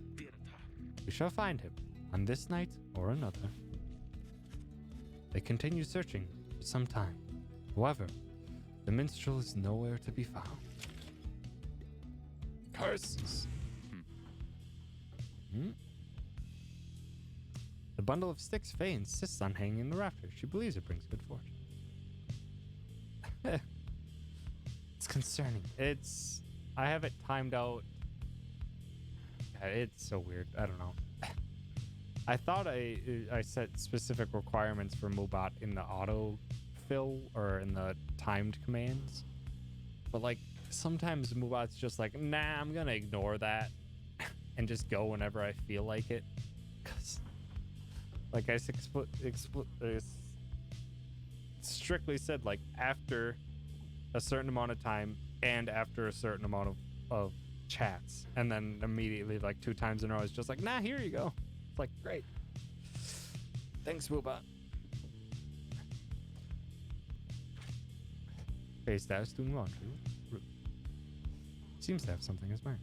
It's happened 4 times since you've been. Moobot's just pretending you aren't here. Wow, gamer. Wow. After having bested the fate almost effortlessly last night, you find Hedwin off on his own. You sense he wants to talk about your decision to exclude him from the conducting room. I guess we'll have some tough choices to make before all this is over, my friend. Just been thinking about it. Moobot stream. I'm glad you let the others go instead of me during the rite. I mean, all the more since we succeeded. I don't know what's more intense, participating in the rite or just watching from the sidelines. Anyway, thank you for checking in. I'm off to go make sure we're ready to move. He departs to check on things outside.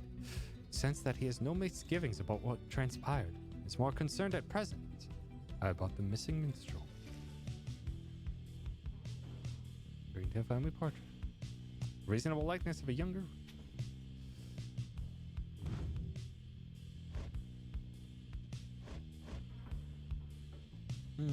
Okay, I actually like barely used Faye. Throws her aura in a straight line, plants her feet, then jumps to evade adversaries' auras. So it's like a timed jump. Gains a sudden burst of speed after a moment. Okay, also description. She's young, the faithful drifter. She's a young vagabond girl with an odd manner and an unshakable sense of curiosity. Her race is savage. She's a moon-touched. She appears to be a vagabond who has wandered the downside for some time and has somehow managed to get by. Her simple and sincere demeanor suggests she likely was shunned in the Commonwealth and would have been considered a savage by the standards there. She seems unusually interested in the legends of the 8 scribes.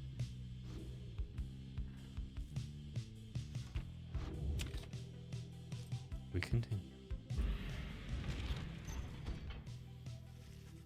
There's still no sign of the lone minstrel, though Jordario tracks potential signs of movement east, the same way you are headed. You consider where to search for it. The north route across the Jomur Valley passes the remains of the Hive Titan. Jordario believes the missing minstrel must have taken the same route you took earlier than Glue Hive would have been. South route, Barren Rocks. So Hedwin thinks the missing minstrel could have taken the opposite route to the one you took. That's well, it's like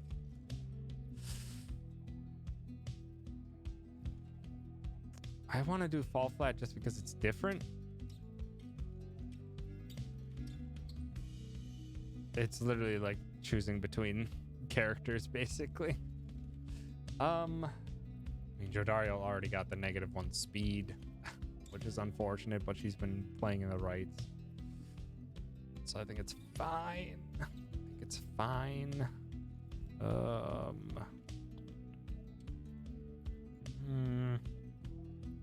We left Hedwin out of the last right, so we can go with Hedwin.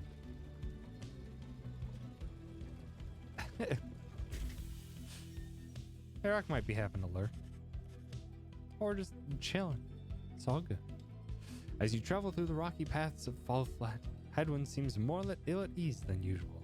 There's no sign of the missing minstrel. Curses! Hey, Eric's here. Sorry about this, Jody. Oh, you're helping Miss with coding? Nice. That is very, very nice of you. Sorry about this, Jody. I had a hunch you must have come this way. Would that our hunches could be more dependable. But do not fear, you shall find him yet. Sounds like a hunch to me. More of a promise. Pick up bits and pieces of the minstrel's significance to your fellow exiles. He was there when they first discovered the Black Wagon, but they refused to say much more for now. It is relatively important in wanting to find them, or find him. Stop the wagon. What? How come? Because of her. They're coming. They're coming for us. We have to be ready. We have to. Timvare cantus. Does she mean what I think she means? I believe so. Your fellow exiles scrambled to prepare the wagon for whatever was out there. Once you help them settle in, perhaps you can learn more of their source of concern.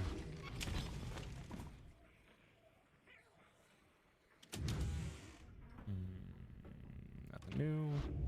I should probably just click on that whenever there's a thing that's new. Prepare for the night. They're coming for us.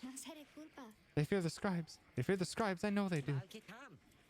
What's she talking about? What's going on? Pyre taritam. Howlers. Lots of them. And what are we gonna do? They fear the scribes. Calm yourself, Ray. We shall give them reason to fear us as well. Sivarum hieras. We'll use the rhymes and the books.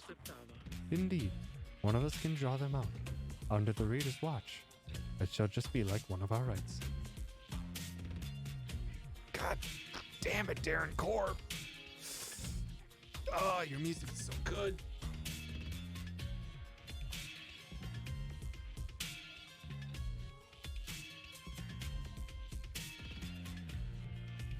Damn it, it's so good.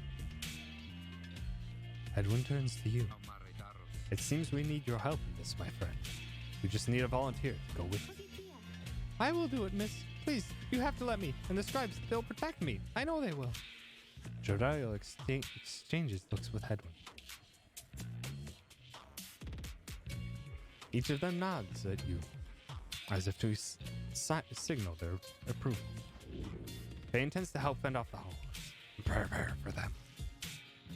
So Faye wants in on this, for sure.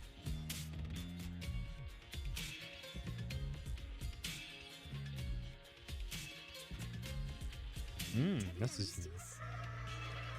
That howling sound, it means they're here. Oh, by the scribes, they're here. Fend off the Howlers.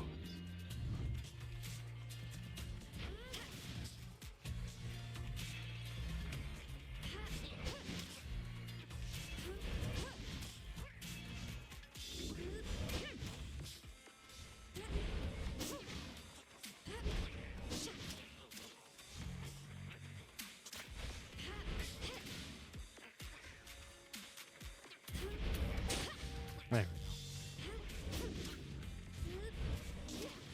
Oh, dang it. Dang it.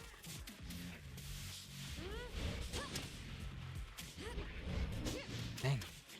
Just gotta get used to that timing. Dang it.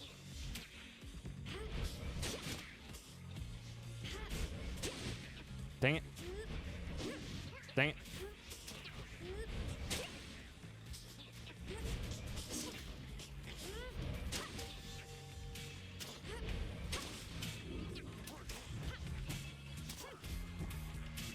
Release square when flashing to power jump. More, I think. There's many more. Oh, here they come. Here they come.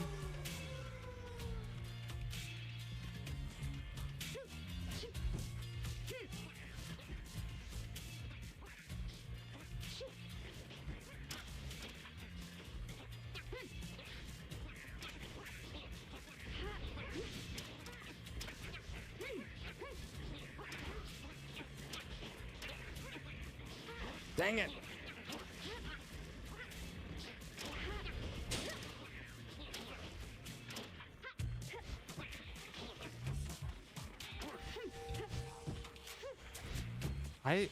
I'm not getting this power jump thing. Is it over for now? At last? It is, I think it is. All those poor wretched beasts. Huh? Just then, Faye spots something creeping toward her. Oh, what? An angry one. Hurry!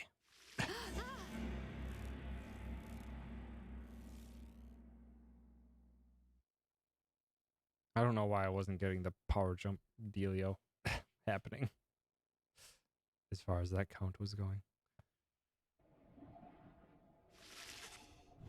The howling subsides as your fellow exiles scramble out to check on Faye. You find her in one piece, along with an unfamiliar little face. Was very angry before, but is now very good. Scree! Isn't he the best? Can we keep him? Scree-hoo! You sense a depth of experience in this creature, at least judging by driving standards. In fact, you feel a connection to him. If you concentrate, perhaps you can derive some meaning from his calls and screeches. Screek-a-leek. Very good. The drive-him seems both excited and frustrated by something. Interact with the text, you see. You sense some pattern in the drive-him. He seems welcoming of this. This drive-him seems to have history with your black wagon. You are beginning to understand him. My boy! The drive-him recognizes you as the new reader of the Nightwings. He's pleased to meet you. You can now understand the unusual driving. The drive-him seems satisfied at having gotten through to you. You explain to your companions what little you have learned of him so far. No one argues against letting the creature come along. Inside the wagon, the other drive-him stare at him with something like reverence. The drive-him joined you.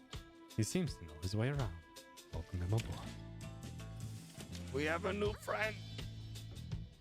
A very good new friend. Seems to have something on his mind. You can see the little imp has made himself at home. He rushes up right up to you. Very good. Your new companion seems very pleased to be in the wagon. He indicates he was able to find you thanks to the swarm of howlers. He has no love of howlers, and they know not to mess with him either. If I remember correctly, I think they actually did make a plush of him. He plans to set up a nest that should ward off any further trouble from them. He looks forward to the road ahead with everyone and believes it shall be worth it. He seems to be saying he is happy to be back where he belongs, and he urges you to keep going. Thank you. I don't... So they haven't told us his name yet, but if I remember correctly from Barry's playthrough, it's Tizo. It's Tizo. Because I remember Friezo the Tizo at some point in time. I don't fully remember everything from Barry's chat. There it is. Supergiant does have, in fact, a Tizo plush.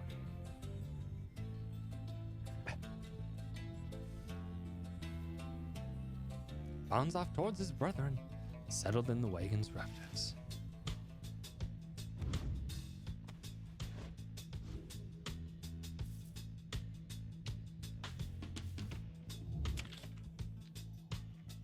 Continue your journey.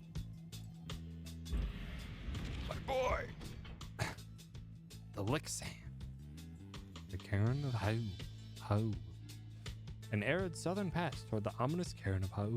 Your new friend seems insistent that you take this path bearing east. It's the only path I have, so yeah.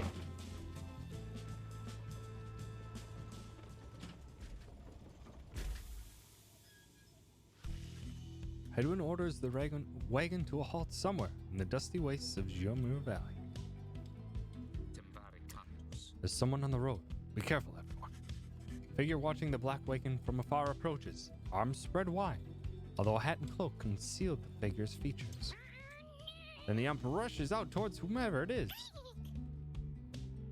This imp is very riled up at the sight of whoever is approaching, though in an almost joyous way. The minstrel. Tizo! He's a venerable driver who seems to know the ins and outs of the Nightwing's black wagon. It's good to see. And you found the others, even faster than expected.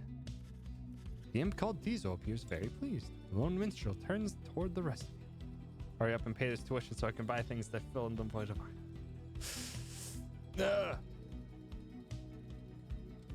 Here's... I don't know what to say. Hello. We have not met, but I know who you are, or who you must be. I returned as promptly as I could. Manatia difficile? Have you walked with the scribes themselves? Because I think maybe you have? Pensare amita. Hello indeed. You had us worried there when you took off. I should knock him back into his slumber. I had to buy your graduation stuff today. Oof. That's just not a... Stinks that you have to actually purchase that crap. Pretty sure I still have mine buried somewhere. I honestly would have much rather just been like, nah, just give me the give me the diploma. Or give me my degree. I did not aim to cause you such concern. As soon as I awakened, I had to notify my client that the Nightwings have returned. Your client? I, my client, Sandalwood.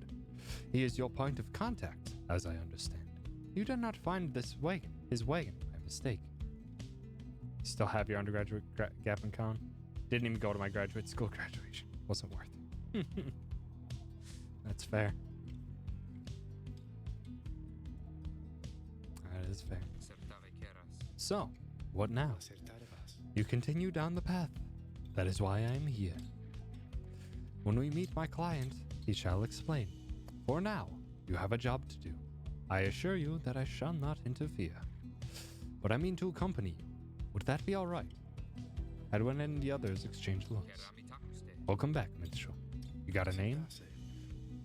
I am sometimes called Tariq, and it is a pleasure to meet you, Nightwings. He appears to be a traveling musician, yet seems to be connected to the rites. Tarek or Tariq. Lone Minstrel returns to the Black Wagon with your fellow exiles.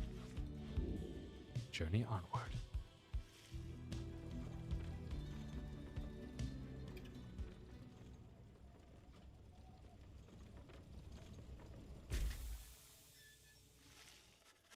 The Cairn of Haub is a foreboding sight. It is here that the next rite is soon to commence.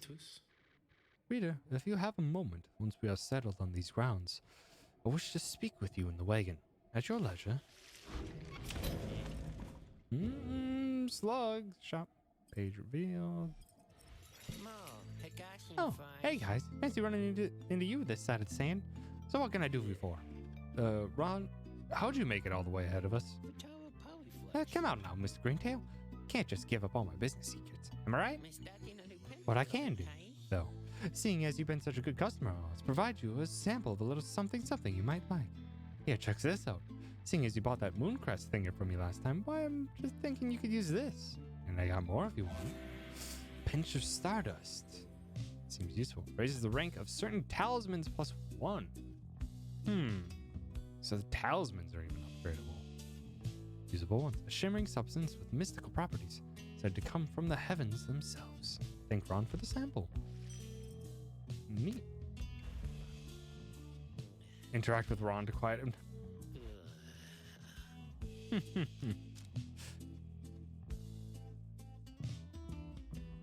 Pinch of Stardust sounds like a drug. Yeah, a little bit of like PCP or something. Because we switched from a PhD program to getting a master's halfway through, so I wouldn't have been graduating with all my friends who still had 2 to 3 years left as PhD people. Plus, I actually graduated at the end of the fall semester, but graduation was in May. And I already moved back home by then, and it would have been a hassle. Yeah, that sounds like a lot of just being like, nah. A lot of extra work for not the most amazing thing in the world.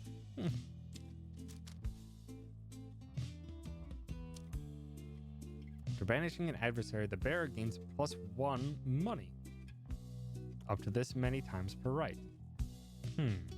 I can put that on Jidorio. Got the degree. That was enough for you. Also, spending money on another cap and gown was just not happening. Yeah, that's also very fair. Let's get Stardust. I know you're gonna like that stuff, guys. It's pretty woohoo, you know what I mean? You want some more? Now I know just the individual and his dad who can get it. Catch my meaning, yeah? Just stop on by some other time.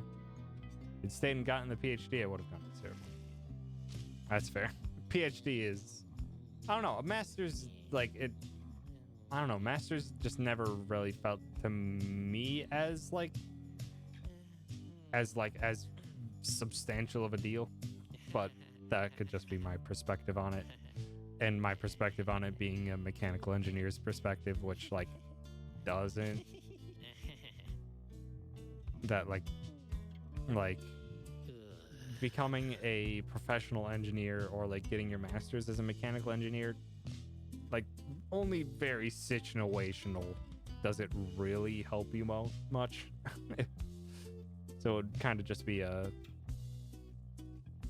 I would kind of just do a thing to, or just be a thing to go back to school and such.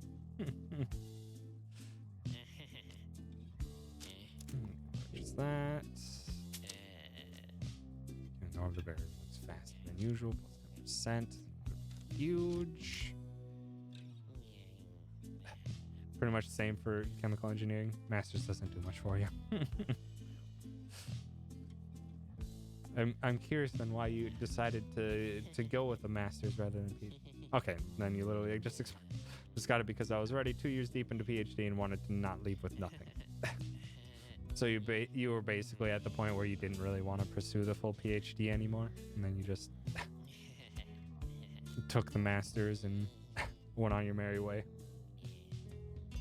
Because the alternative was crushing misery. That's not good. What should we do? Bonus damage would be nice. Extra Pyre at the moment. I'm feeling pretty alright in our defensive capabilities. Probably the curve thing then.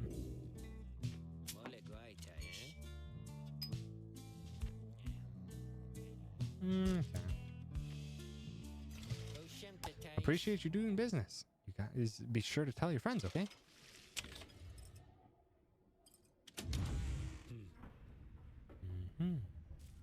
Lone Minstrel Tariq's musical instrument, with which he chronicles great deeds through song. Interacted to listen to various music from your quest. Reason committed to no more school at this point. Trying to pursue it further would just seem redundant. If I went back for school, I would probably just do it because I enjoyed school. And because I really like learning new things. That would like be the only reason productively that I would do it. Either that or if I like really wanted to just pursue something else. Which being able to do that would be tricky. I didn't have, or I don't have as straightforward of a path from straight high school to college. It would take a lot of extra planning and such to go back for a different degree or a continuation of mechanical engineering stuff. The Lone Minstrel and his white lute chronicle the journey of the Nightwings through song. Using it, you may hear glimpses of your past experiences through the downside. Which music do you prefer? Downside family.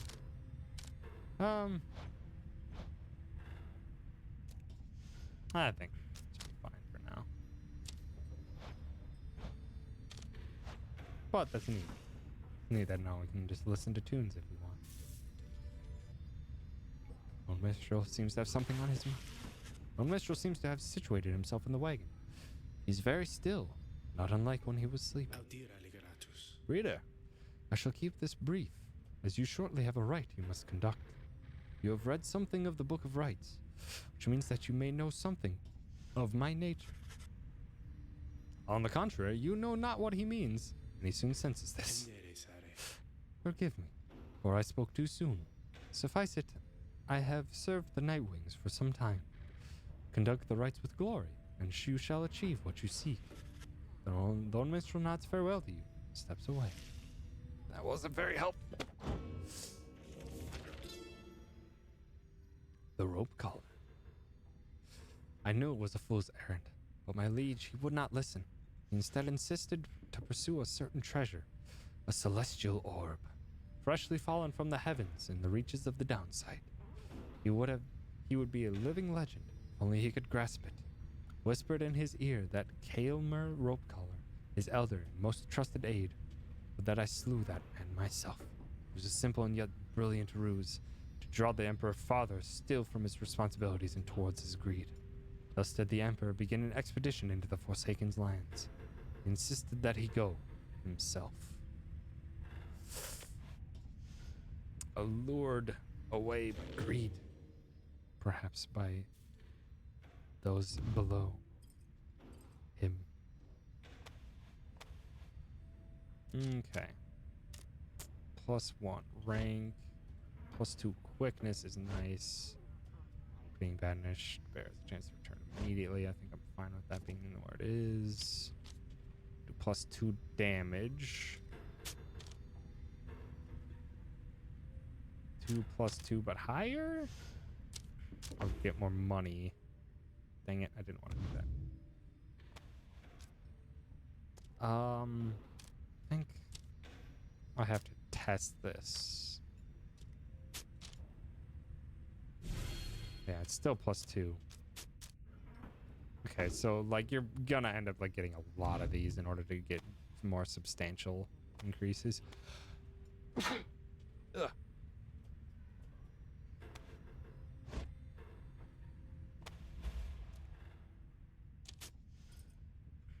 Okay.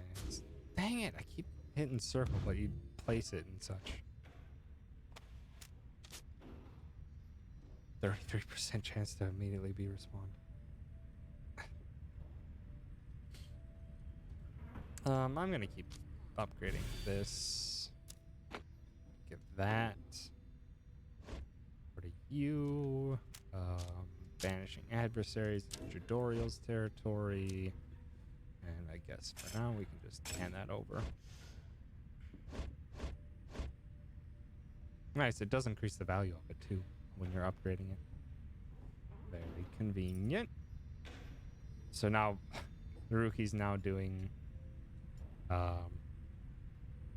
22 pyre damage rather than 15, which is really, really good.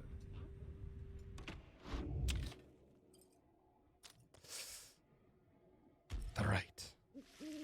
You and your fellow exiles gather around the sacred site known as the Cairn of Aum, anticipating the hour that the rites are to commence again. All is quiet for a time, and then...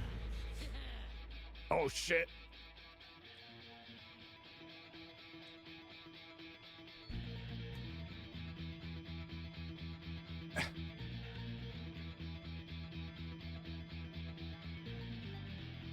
From out of nowhere charges an ungainly cur. He stops short and gives you a mighty sneer. Psst. That's Barker Ashboss. Real piece of work. Just don't make eye contact. He's a troublemaking cur who thrills in the defeat of the triumvirates who stand against him. Hi, Stealth Boy. Oi, well, would you look at this lot? Even got one of our own, consorting with two-leggers. You're a disgrace there, mate. Realize? Good to see you, Barker. You're looking well. Didn't know you knew about the rites. Oh, I know about a lot of things, my friend. I am sorry for whatever atrocious accent I'm doing. For instance, I know you're going to be very, very sad after we wipe...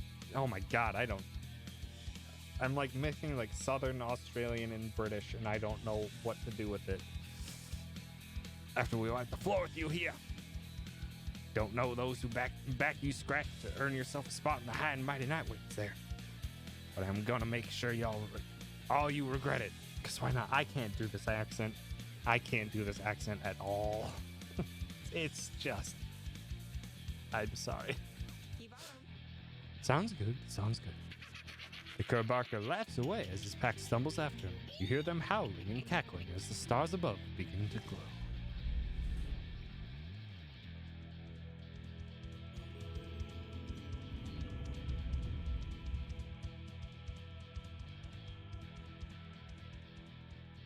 God, the bops though. The bops though. Welcome, dear reader, to the splendors of the accursed cairn of Aub. You shall find the downside grows less pleasant from this point. But first, there's a tradition to uphold. This time you stand against the dissidents. Even now they hunger to defeat you. Perhaps not simply to regain their freedom, but to deny you yours. Grand. As the stars shine down upon you, the pack of curs you stand against this night continue hooting and howling. Alright, come on, you lot. Let's boil some blood. Then Ruki pulls you aside. Look, sister, I don't know how to say this, but I can't go against these guys. Just trust me on this one, okay? You sense he means it. Make a mental note to ask about his history with Baka whenever time permits. So don't use it. It's alright, Ruki. We can take care of it. Begging your pardon, but if you need another to stand at your side this night, I have someone here whom I would recommend. Do not be coy with us, minstrel. Don the robes if you intend to stand with us. Oh, I did not mean myself. The rights are not for me. I was instead referring to this little one. Oh, the robes on Tiso are so good.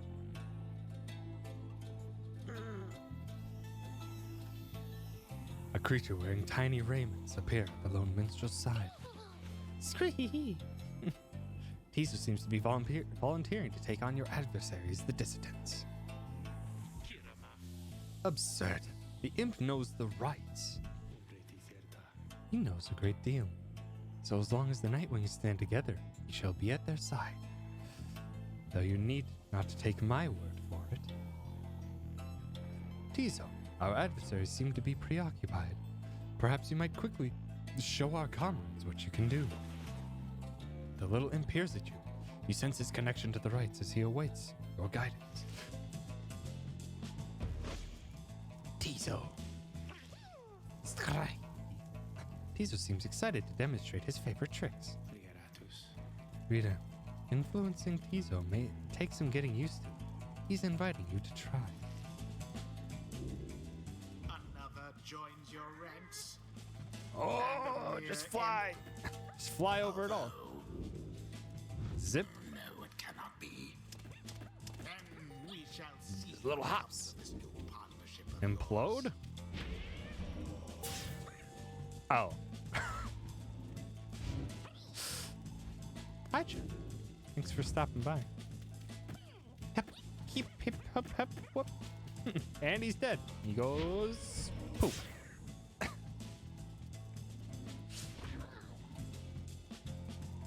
Proceed. Ah, Tiso's so good. Well done as ever, Tiso. Scruff. Tiso's happy to lend his supporting the rights, if he could use his help. Well then, reader, who shall conduct the rights in the name of the Nightwings? Who shall conduct the right? Well, let's get this off of that.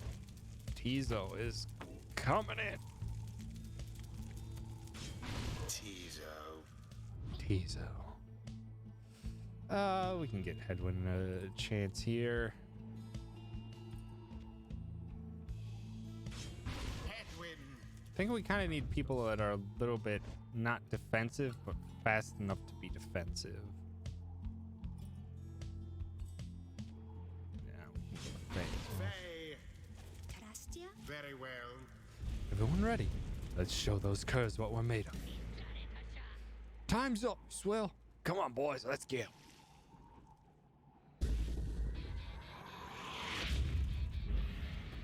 Commence. No, Tiso!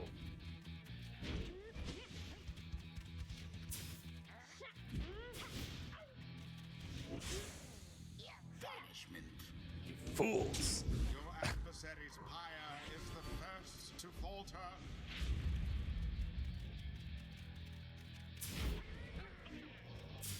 I didn't want to do that. That's fine.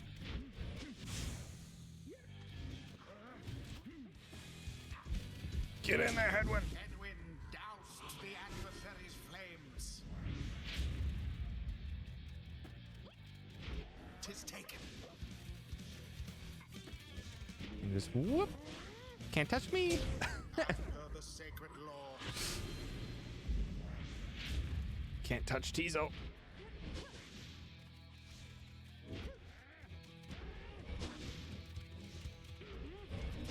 No. Glory to the scribe. Your defenses are weak. All right, you lot, that does it. No more fussing around, right? My boys and me, we're proper angry now.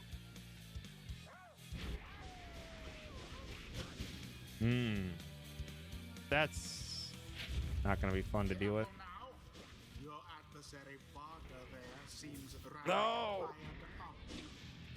Whatever shall you do against so fierce? No. Uh-oh. Uh-oh, uh-oh, uh-oh, uh-oh. No!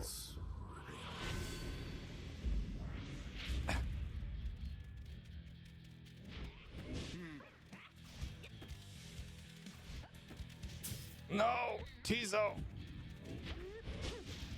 No! Whoa, they're so fast. Paul sure is rather quick. Duly noted.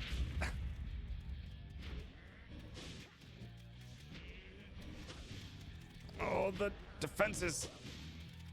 Grab that ball, I dare you. The orb is loose. No, they're so fast.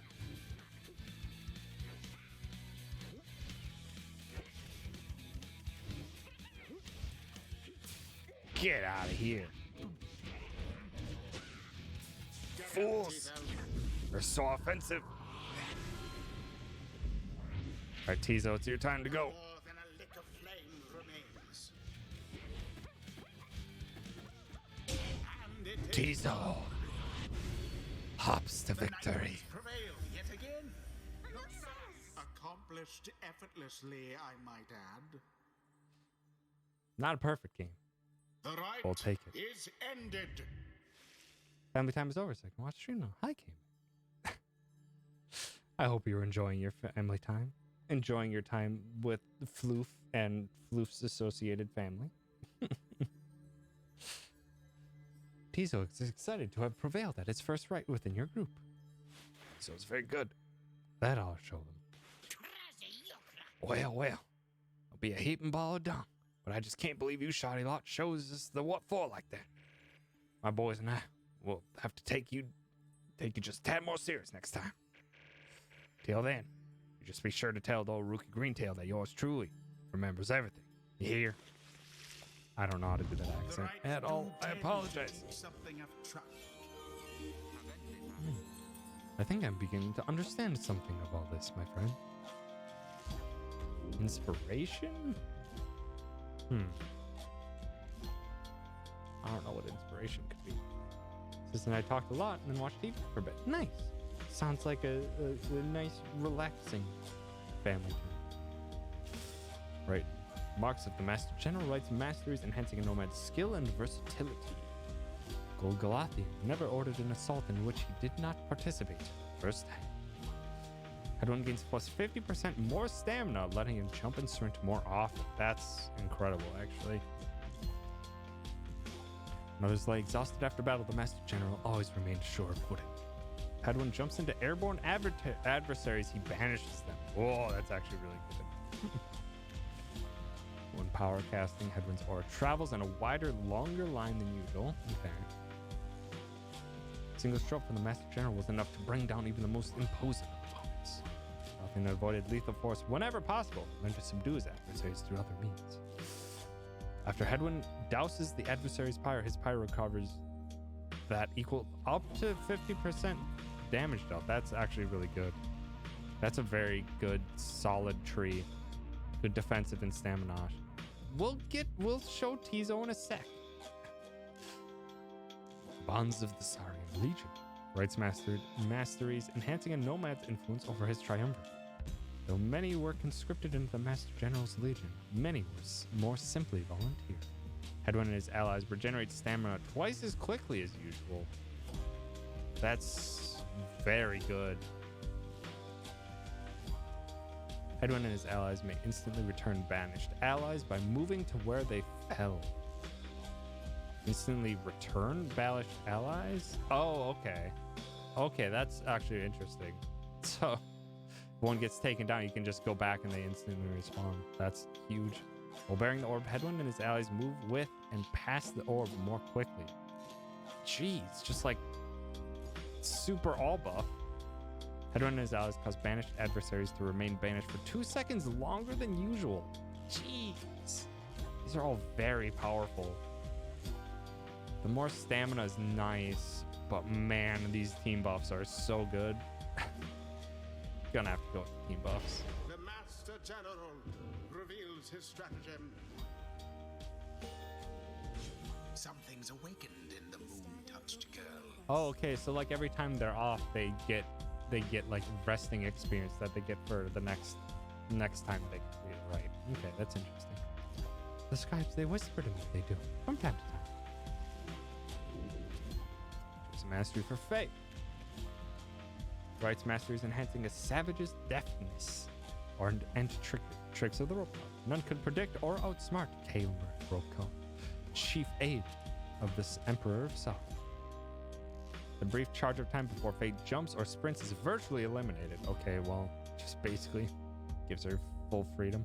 Enemies of the Empire found armies at their doorstep before they realized what was even happening. Sprinting phase slows nearby adversaries.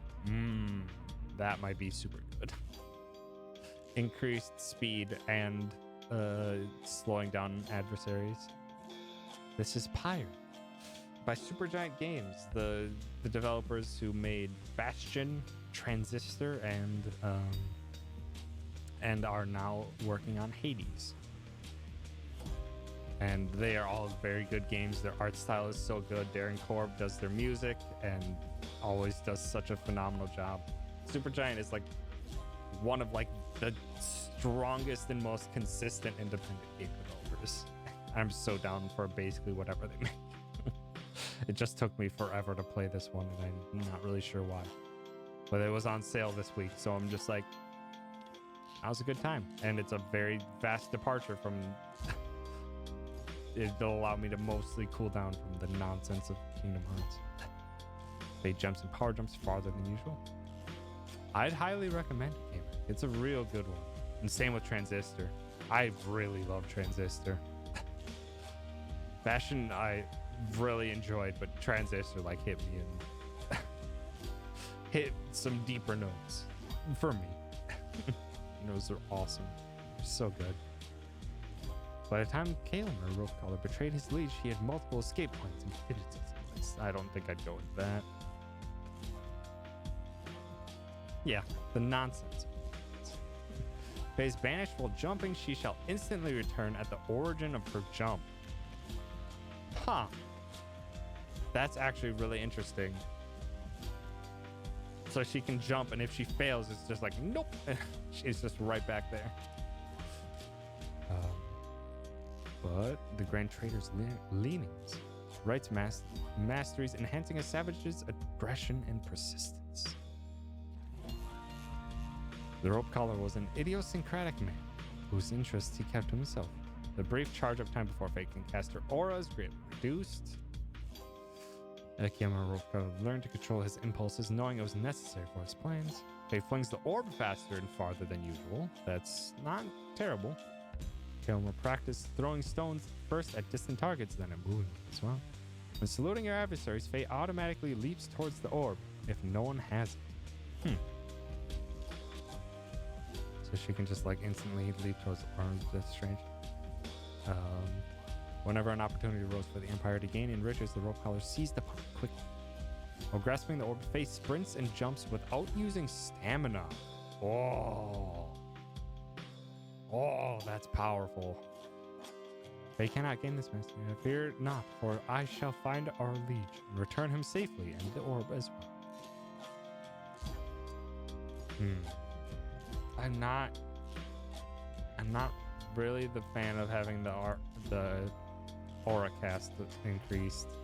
Orb fling is decent. Saluting to the ball is decent. Dark Vigor is kind of the only thing I'd want there, versus these being faster, jump faster, slowing near my enemies is huge.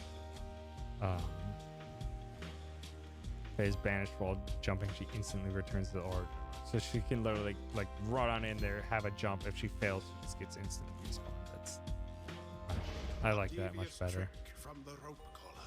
There's Tizo. Enlightenment seldom avails itself to simple ease. Tizo. Tizo feels some respect for the rites and all their myriad complexities. Mastery for Tizo. Never cared about Kingdom Hearts, but because of Barry, I have knowledge of it and I hate it. So does Bear. Rites masteries unleashing an imp's latent and somewhat terrifying power. The diminutive imp of the downside turned out to be much more reliant than they first appeared. While fluttering or zipping, Tizo moves much faster than usual. That's pretty nice. The cursed imp survived the downside oft by remaining well hidden from its many natural dangers. Feel a bit drowsy and gonna sleep. Gonna try and go sleep. Good night, Damon. Thanks for stopping by. Have yourself a good sleep. Tizo's implode ability can banish adversaries in a much wider area. Big explosion. The greater titans grew to fear him after news of the demise of Shek's 6 shoulders spread across the land. After casting his implode ability, Tizo returns much faster. Okay, that's actually gives Tizo a very powerful defensive option. Haub knew every hidden pathway and escape in all of Jumur Valley and flagging hands as well. Tizo deals an additional 10 when dousing the adversary's pyre. Whoa, that's huge.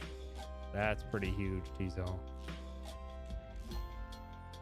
So being able to implode more freely is a really good defensive option. Faster zipping is very good. An additional 10 damage is also very good. Or Flights of the Swallow. Rites Mastery is enhancing their bimp's utility for the rest of his triumvirate. Without the aid of Haub the Swallow, the fallen Emperor Solion Moon would never have survived. If banished, Tizo drops a moon sign allies can instantly transport to from their pyre. That's interesting. I could like get in there, dispose of them, and then have a teammate teleport right to it. The imps of the downside flock to the highest points in all the land whenever the moon shines bright. If banished, Tizo automatically casts his implode ability if he does not possess the orb. Okay, that's actually really good. Just like, haha! There are none who would dare lay hands on any imp in anger, lest they inherit the curse of Haub the Swallow. When saluting his adversaries, Tizo turns into a fast-moving howler. Or back? Okay, can do that and then back. The cursed imp Haub was thought to be the first of his kind to exhibit signs of higher intellect. So it can kind of like have just a different of howlers rather than just regular old Tizo.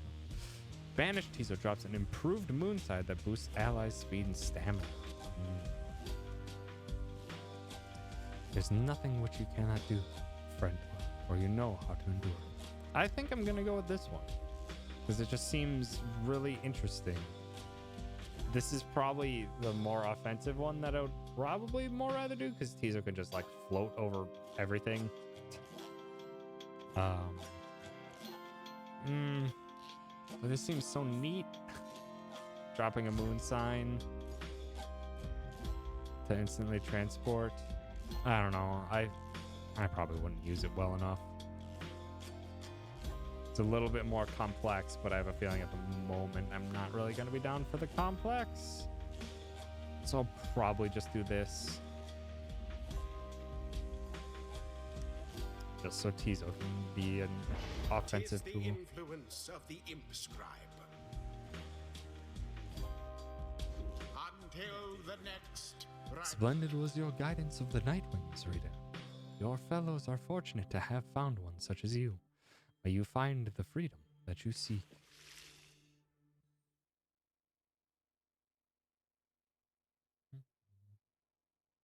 I'm really enjoying this game. I'm enjoying just how kind of chill this is, and then how delightfully simple yet tricky sometimes the little mini game can be. Not mini game, like the actual rites. After prevailing over the distance in a decisive victory, a triumvirate of anarchists who conduct the rites for sheer thrill. You return to the wagon to recover from the night's ordeal and figure out how to best proceed. You all right, Rookie? Think so, chum. I just need a little time. Didn't count on Barker being caught up in all this. You don't owe him your conscience. You'll sort things out with him. You always do. I do not wish to interrupt, but the dark of night is waning. It's very chill, which I am so down for. Rita, would you join us outside, please? You find Jordariel and the lone minstrel gazing into the sky above the valley, which is beginning to grow pale. You look towards the heavens. Seek now your destination. To the north.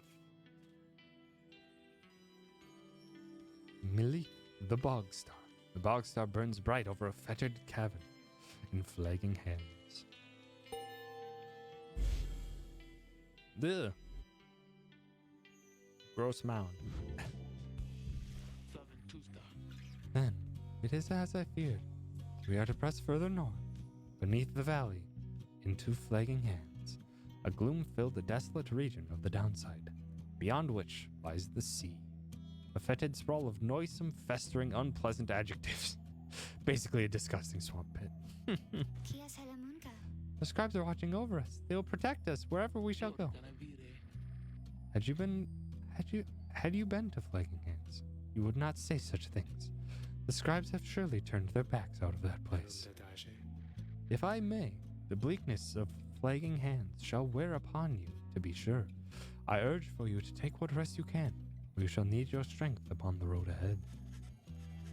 Your fellow exiles agree to turn in for the remainder of the night. At dawn, you shall have to press deeper into the downside. Noted. Have a quick chat. Tizo's nest, various scraps and things laced together with bits of ribbon and fabric. Topped with a plush fish. Very good.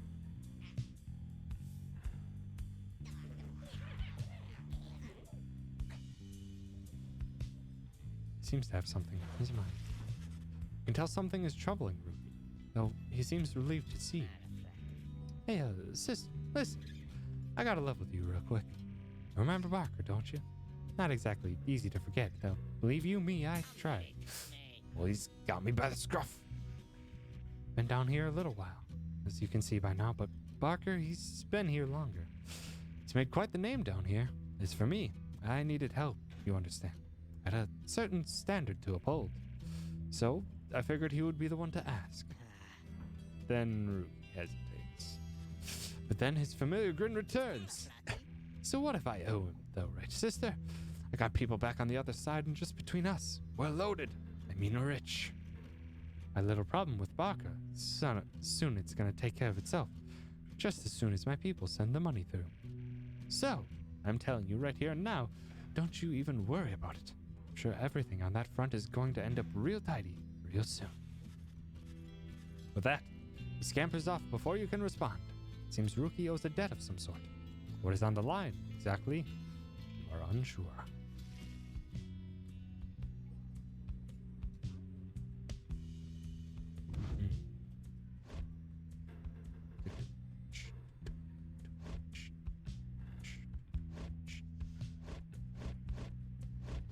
Okay. Onward. Come dawn, you find Hedwin and Jordario assessing the current situation with the minstrel. Are you most certain? Aye, madam. I make no claim the journey shall be pleasant, but it is necessary. Hedwin motions to you as they continue talking. Seems we'll have some work to do when we arrive in Flagging Hands. Let's get going. As soon as you're ready, sooner we get there, sooner we can leave. To the Flagging Hands! Not been to this region of the downside, the lone minstrel knows a relatively safe route down into the Flagging Hands region. Here we go.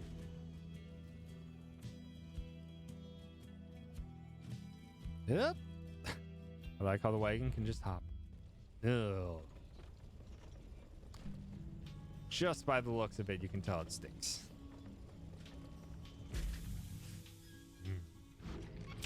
Lovely.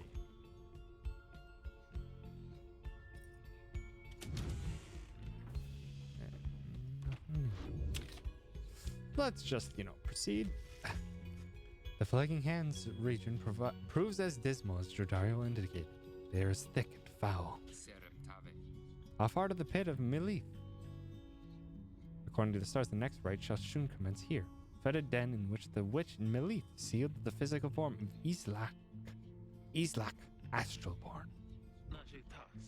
All the way across the marshlands, on the coast.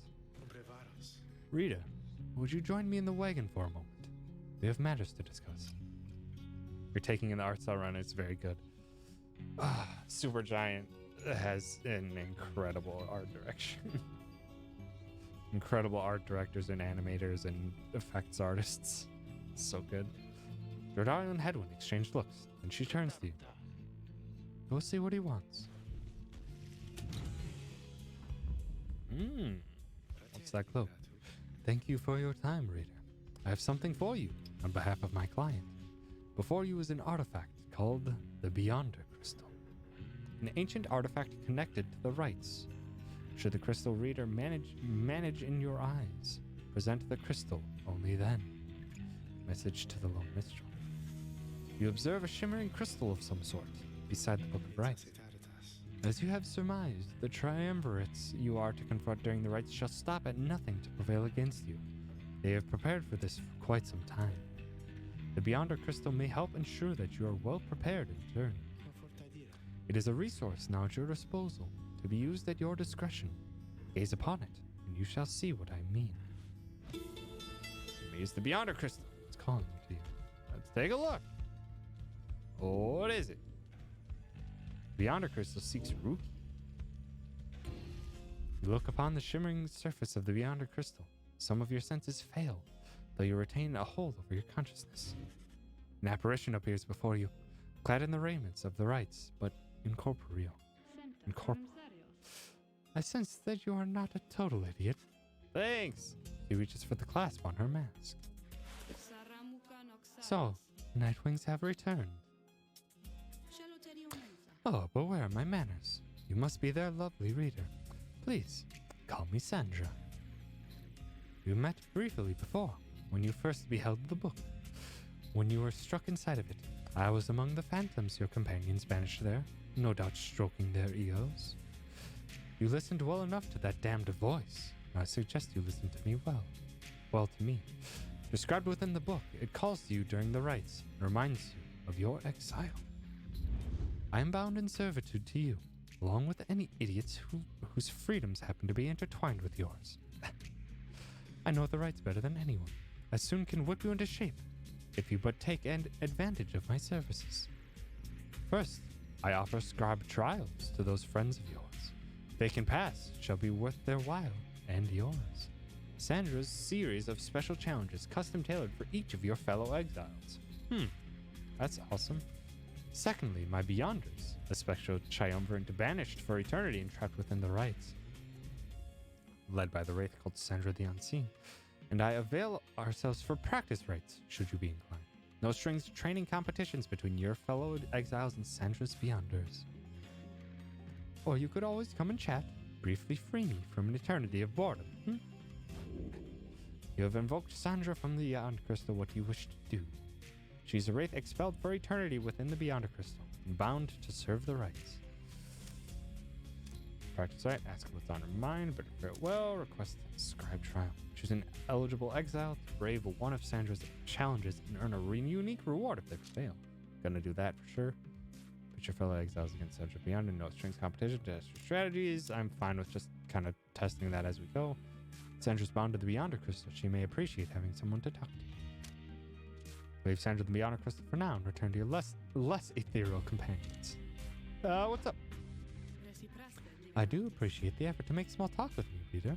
Anything to break from the monotony of staring at the void within this place. Not that I could see it if I tried. She laughs at this. Or maybe at herself. Certainly, I can make talk with my fellow Beyonders, trapped here as they are with me. You might expect that we would keep each other company. There's just one problem there, however. We're all sick of one another. She laughs again. Perhaps not at her joke, but instead at her predicament. I do exaggerate to some extent, but there is certain truth in this. We have been stuck together long enough that we have grown more distant rather than more close. But I'd best not wear out my welcome with the likes of you, as I have long since done with all the others here. So, carry on for now.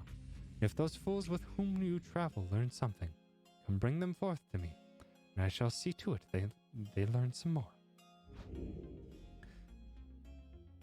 Let's have a scribe trial. Indeed, it looks as though one of those failures of yours is ready for a lesson in pain. You shall brave one of your scribe trials. Choose among the worthy.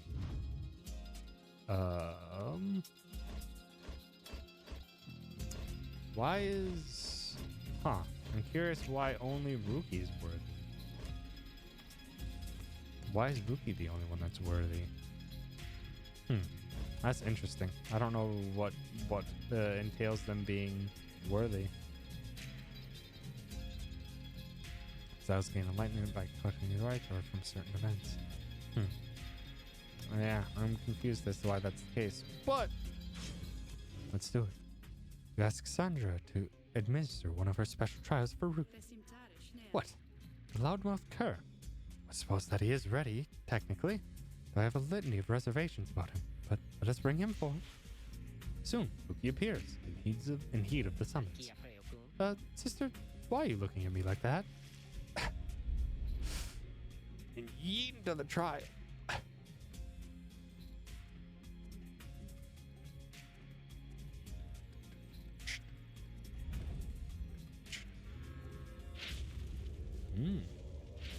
Oh, hello. Oh, what's the big idea, huh? Some kind of trick you're playing, sister? The apparition Sandra then appears and unfastens her mask. Shut your snout and listen well, Kerr. You answer to me here. What? Your mouth runs quicker than those stubby little paws. You have much to learn if you have any intent to prevail in the rights. Let us see how you fare without the benefit of your comrades. Save for your lovely reader. I guess it's you and me then, huh, sister? Whenever you are. Whoa. Oh, okay.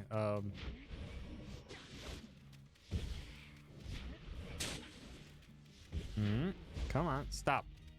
Stop everything you're doing. Oh, wow. Okay, well. I wanted to do another cast there, but fine. Oh.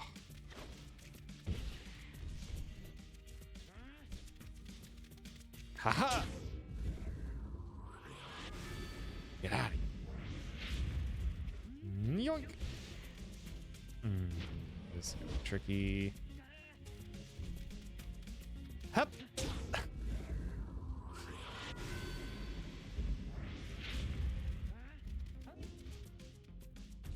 Oh! That was a good hop. It was a good hop, not gonna lie. You weren't fast enough. Oh, that dash. Oh, that was a well-timed dash. Hi.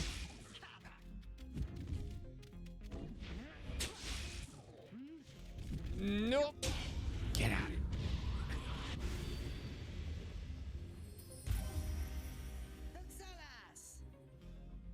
Duly noted that with Jodoriel, we can do those little hops as defensive maneuvers. Very effective defensive maneuvers. This is how we do it, right, sister? It is, and I acknowledge likewise that you did not do it on your own, despite having to face my demon friends all by yourself. You passed my test, Kerr. Congratulations are in order, both to you and to your lovely reader. Now farewell.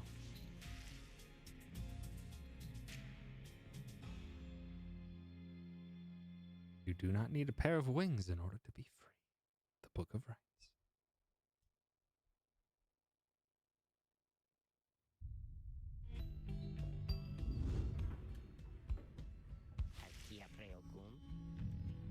It's Sandra kind of gives me the shakes. Know what I mean, sister? Hey, what's that you got? Received Jomir's Fang for completing Ruki's trial. Accept. What does that do? only usable on Ruki. After Ruki casts his aura, it lingers longer than usual, plus 200%. Gnashing his teeth and howling as with joy, the brazen alpha chief threw himself at danger. That's honestly not what I use Ruki for, though. It honestly makes me just honestly want to sell it. Because I just don't use Ruki for aura. So I'll probably just end up selling it. I mean, I can increase its power even more, but I don't know. Not really feeling that. You got anything new? Is there more for us to talk about, perhaps?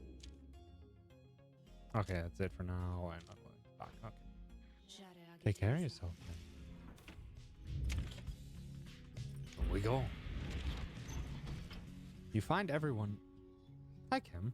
I mean, sure, why not? Find everyone is feeling rather miserable. You sense just being in flagging hands eats away at one's spirit. Only the imp Tizo seems unaffected. It's the Atman? Wow.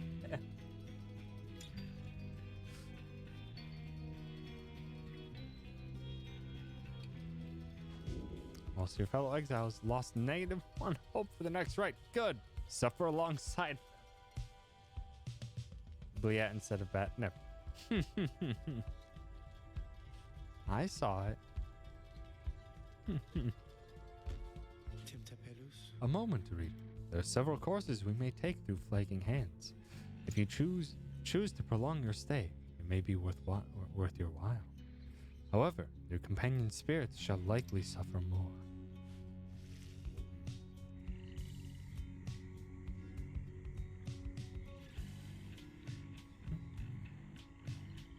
Which is binge in Russian. Oh, okay. Very good.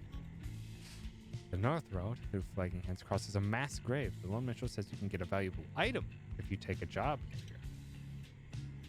The middle route through Flagging Hands cuts straight to the pit of Melith. Edwin suggests taking this faster route will reduce your companion's loss of hope, but I want a thing. South route through Flagging Hands crosses diseased and wilted plains. The Lone Minstrel says you can improve a talisman if you take a job here. Just improve a talisman doesn't sound that worthwhile. I'm thinking the cold mode for the valuable item. Yeah.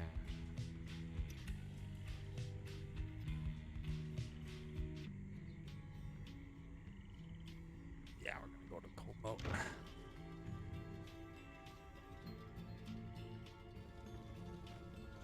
We're just working our way through these skulls. It's fine. We'll just lose a little bit extra hope. The north route through Flagging Hands is dismal beyond reckoning. There's little talk among your group, yet you sense despair encroaching. Only Tizo seems unaffected. Most of your fellow exiles lost another hope. Great! Suffer alongside them. Later, you accompany the Lone Minstrel in pursuit of his task. Speak not directly to the living shade, and be true to your heart when responding to its inquiries. And make no attempt to look it in the eye. Don't speak directly at it, be true to your heart, and don't look at it again. Lone Minstrel offers these words and other words of advice as you approach the burial mounds of Coldmount, where many exiles of the downside see their final things. Even a thorough burning failed to cleanse certain haunted air here. A glimmer of a shade appears before you as you stand surrounded by the dead. You barely see it, and it does not speak, but you feel its thoughts piercing your heart and mind. According to the shade, the book that you possess may lay some of the fallen here to rest. Shade leaves you to your work. You turn through the book, locating passages concerning freedom and the spirit. You recite such words as seem best fit to each of the fallen you see. It is draining work. The shade resurfaces after a while. It leads you to a hollowed stump, then fades away. You found a Noxtrum. You quickly put it away. Trade item. A seething bit of fungus which holds value to certain denizens of the downside. 50 months. Take it. Because we'll probably get rid of Ruki's special thing as well, so we can hopefully be able to purchase a nice hefty chunk of stuff. By the time we reach the pit of Melith, everyone besides the Imp Tizo seems to be feeling even worse than before, since their desire to leave this place as soon as possible. Oh, again. Okay, well, we're losing a lot of hope. There for the right anyway. The Empire's collapse. Okay, Slug Market. Oh, hey guys, you know, this place, a lot of folks, but not a lot of customers. You know what I mean? So I have to take a look around. Oh, new stuff, you say? Rank of certain tasks, and it's +2 because it's a dash. For sure. This one is literally only sold. Have that. It's a very +2 presence. Ancient bit of tough bedrock on which the scribes themselves once must have tread. Transfer +2 hope. Bit of polished stone that made it all the way here from the other side, and you could one day perhaps return. So that gets us banishment, faster recovery from banishment. I'm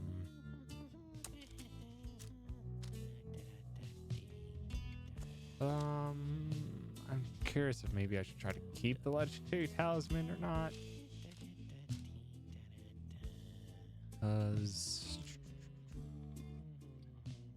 Hope is probably not going to be our greatest advantage. Maybe I just get the Stardust for now and call it good. Yeah, I'm just going to get the Stardust and call it good.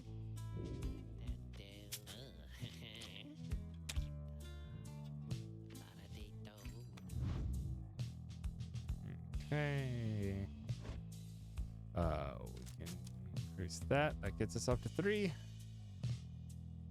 Which would be really nice.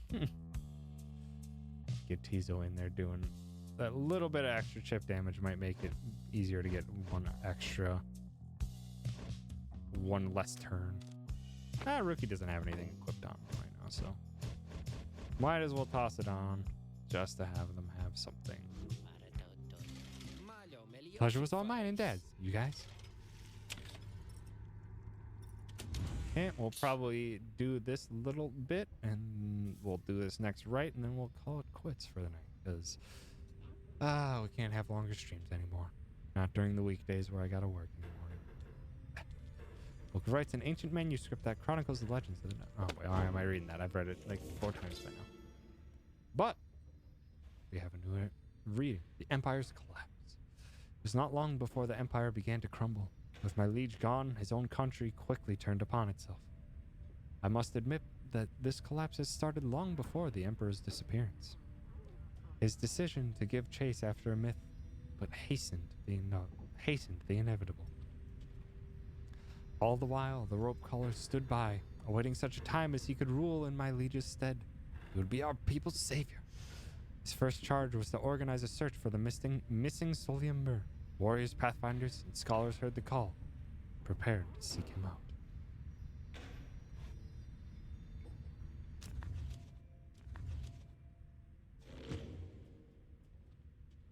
What's up, Rookie? Find Rookie rummaging in the corner of the black wagon. Hey, sister. Oh, it's good having someone else around besides those two. So come to think of it, there's something I wanted to get your take on. You have to promise to tell me honestly. Would you say... What I mean is, he hesitates, trying to find the words. Look, what I'm trying to say is, since something serious is troubling, he moves in very close, making sure no one else is in earshot. It's about my mustache. I've been getting some conflicting reports about it.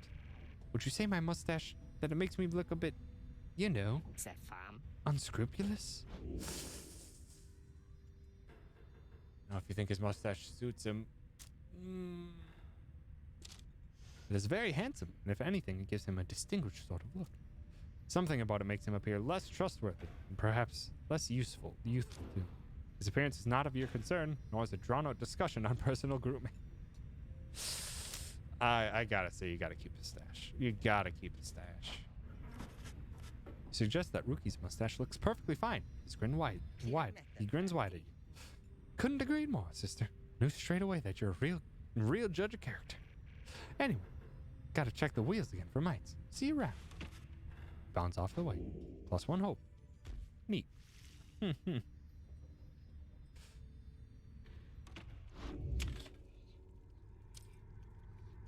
Okay,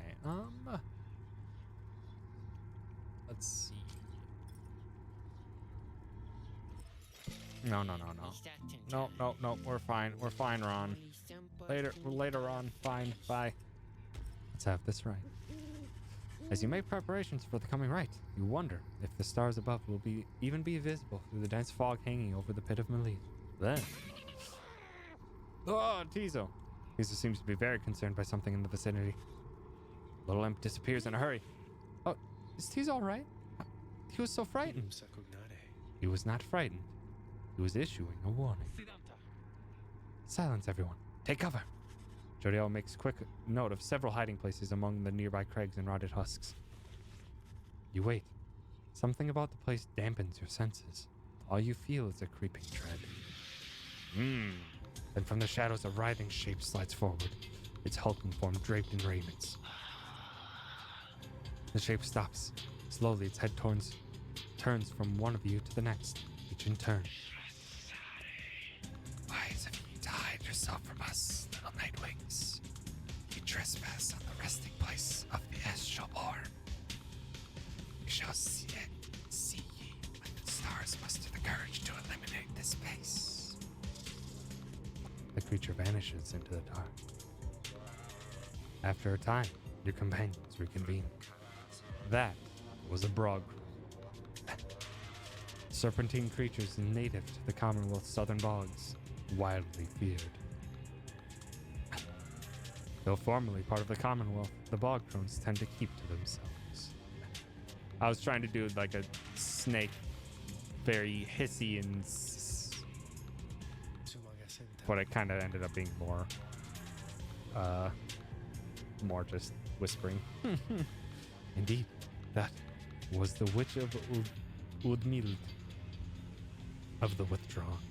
She's an ancient witch with an unhealthy obsession for Isla, the astral point monstrosity. Triumvirate of bog dwellers, compelled by sinister forces rather than by freedom. Tizo makes clear he has no love of Udmild. Although the rites dictate she cannot harm you bodily, with her, but not best not to take unnecessary chances. We'll take what chances we can get in all of this. Everyone, it's time.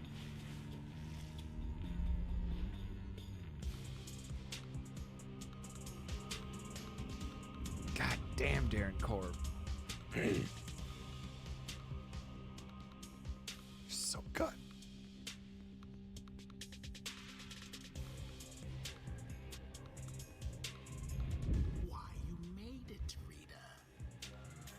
All the way to the detestable pit of Melith.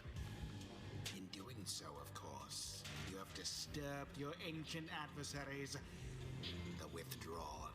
The deranged witch who leads them has big plans in store, should she prevail in all this. Now, as you know, I normally would wish you a shameful defeat. But in this case, I wish you a little bit of luck.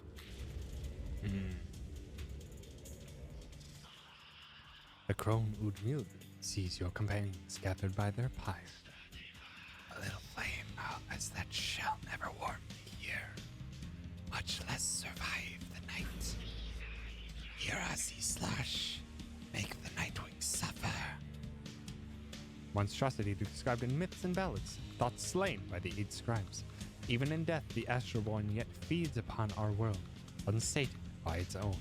The scribe, loose glory. Rookie trusts forward from your ranks. Listen here, you old bag. You don't scare any of us one bit. You or your buddy Islash. Now, we doing this or what? Question hangs in the air for longer than is comfortable. Does not seem to have drawn Udmild's attention, however. Rookie begins to squirm. Then Udmild moves her slender fingers to her mask. Foolish. Islash Zelgro. Islash Zelgro. Islash Zelgro. Quit researching in my dialogue text. He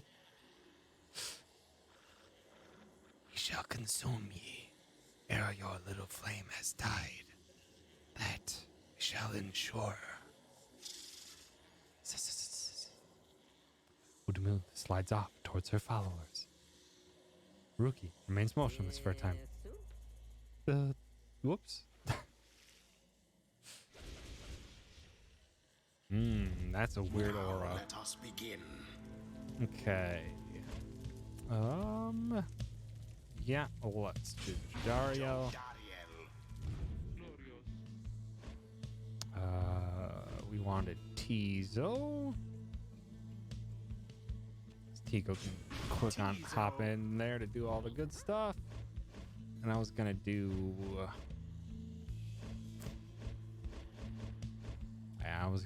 Ruki. Even though being banished +2 quickness could make Ruki. Nah, I'll just keep it with where it's at.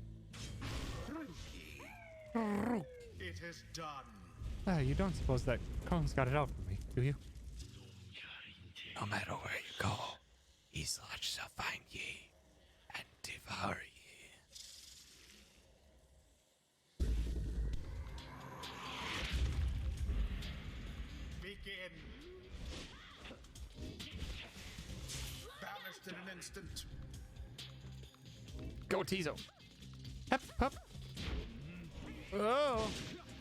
Hup. Get him, Tizo. A favorable start.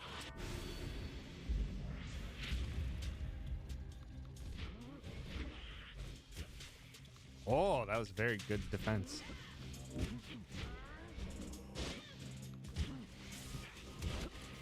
Oh, get dunked on by Jadari.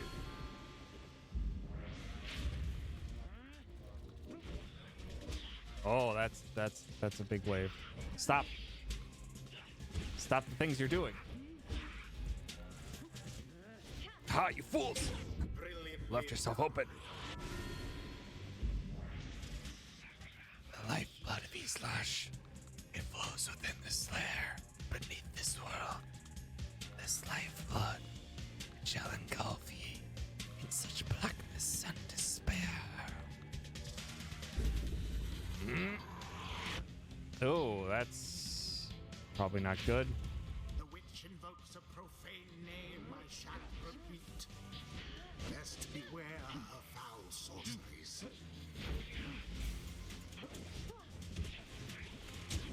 Get hecked. Doused the adversary's flames. Once more like that, and we are finished here. Oh no. Oh, is you. No, The Tizo. Nightwings. Their aim was true, and Crap. thus your pyre wanes.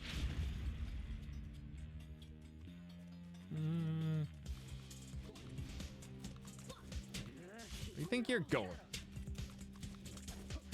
Quite the close call there, no? Oh no. Oh, why am I getting bounced around? That's weird. Stop it. Stop it. What? No, why did that? Why am I getting dropped? That's interesting. Banished.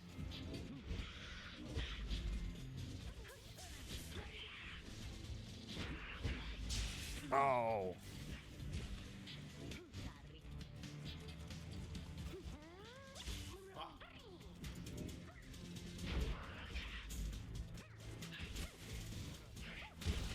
Haha. Oh no. Tizo, what? Oh, that's so weird.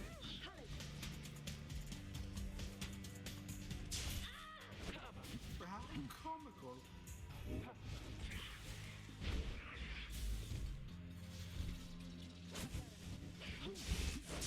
No. Okay, I think I'm like, oh, that's so strange. Ah, stop. Dang it. To each his own.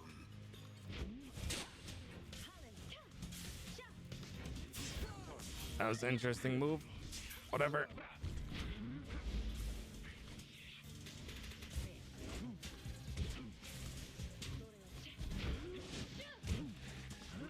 Oh no!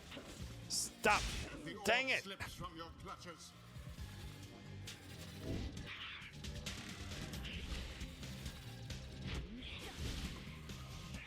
Oh, what? Gosh dang, those jumps come back a lot faster than I'm anticipating. Oh. Get dunked. And it is done. The Nightwings once again prevail. Right conducted with aplomb. They're starting to get actually pretty tricky. The right is done. It would seem our adversaries failed to unnerve us. Ha! Tizo praises everyone's courage against Udmild and the Withetron. See? Those bog relics, they're just a bunch of hissy talk. Islak, we have failed thee, and the deed shall be replayed in blood. As for ye fools, you shall be consumed, and everything around ye, from the soil to the stars, ye shall see. Boundless are the teachings of the scribes. Focus, training, prowess, the path towards survival on the bloodborne. These rites make similar demands for us. The northern edge of the Commonwealth is a flat and vulnerable expanse.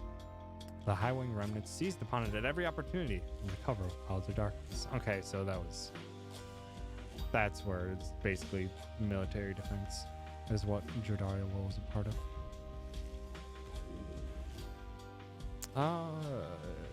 For presence, give a big aura, or defense. 35 is a lot of defense. 35 is a lot of defense. Although I could do the double rush. I think I'm fine without it. Instead going towards full up on one. Cause yeah, anyone banished fire, 30% longer to come back. Sora, the 4 presence is not massive increase. I think I'm gonna go with the defense, just because the defense is nice.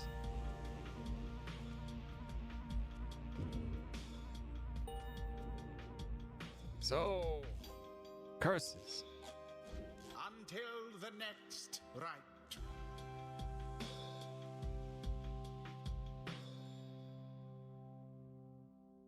Yay. We did it.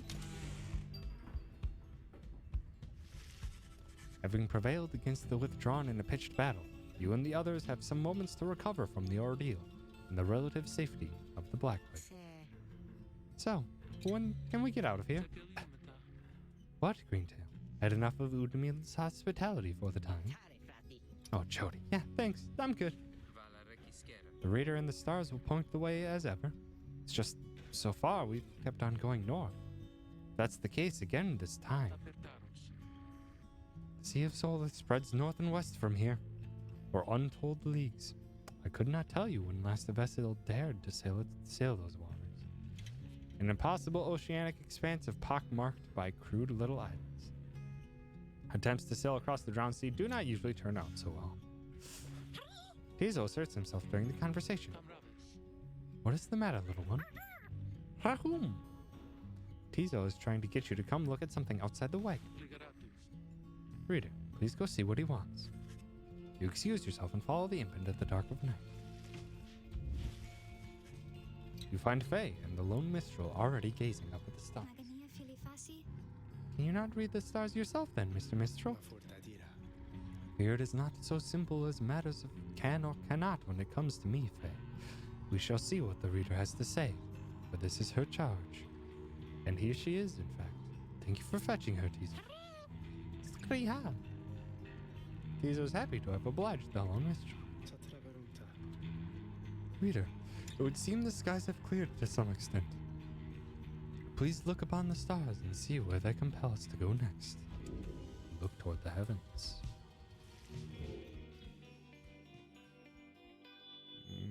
Which we're...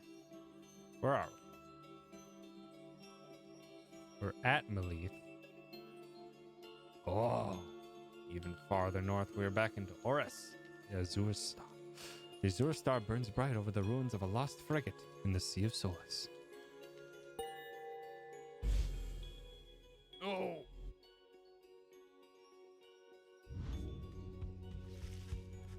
The rights beckon you still further north, toward the middle of the Sea of Solace. That's not good. You're joking, right, sister? Does the reader seem the joking type to you, Greentail? We do not argue with the stars. You talk like we can just go ride right out into the water. Pardon my interruption, though. Perhaps we can. Say what? My client, Sandalwood. He has a way of anticipating such eventualities. West of here lies a place called the Big Bertrudes. The proprietor is an old companion of his. She may be able to assist us. A small bog dweller outpost at the edge of the sea.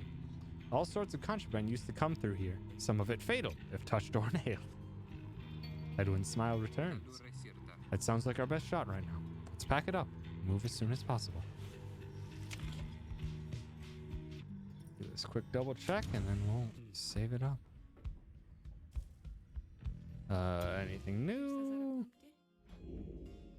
What's on your mind, Sandra?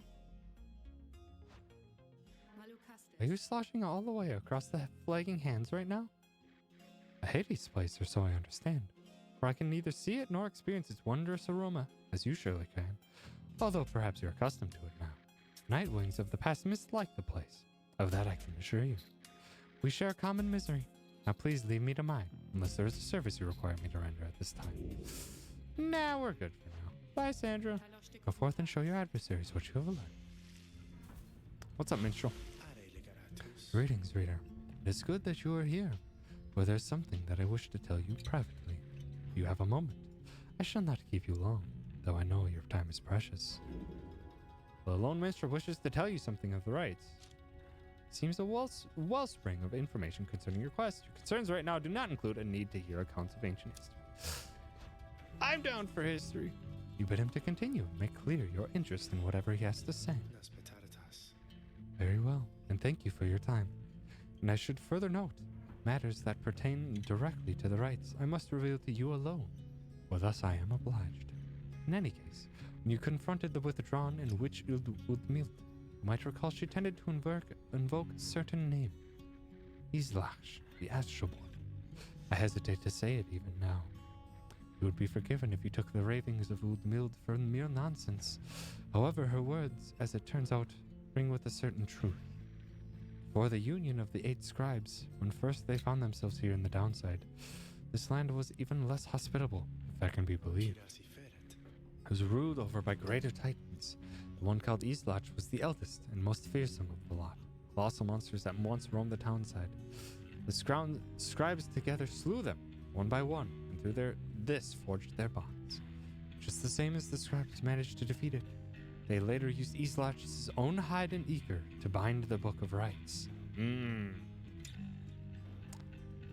It's a lovely book we're reading out of. However, Islach did not truly die, for by some accounts it seems to be incapable of death. The creature is regenerating, even now, though very, very slowly. It vows to devour this land and everything in it. Only then can it return unto whatever plane that banished it to ours. So, in a way, it is in exile, just like you. If ever should the creature to be reborn, it shall be many ages hence, thus the ravings of Udmild are more or less inconsequential for the while. Yet the history of Islach is inexorably linked to the rites, and therefore must be known. I trust your research of the book shall lead you to discover more in time. I hope all this is of some reassurance, and now I leave you to more immediate concerns. I shall go check to see how everyone is faring at this time. He heads out into the evening, bidding you a good rest of the evening.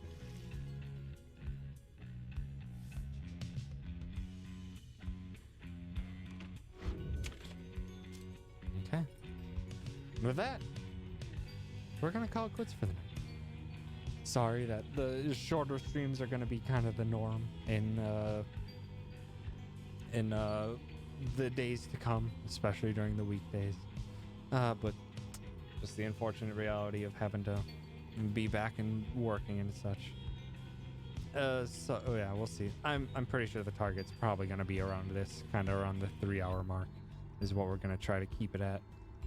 That way I can hopefully get a decent chunk of sleep every night and have the energy to keep up work and stream at a regular capacity. But yeah, I should be back tomorrow.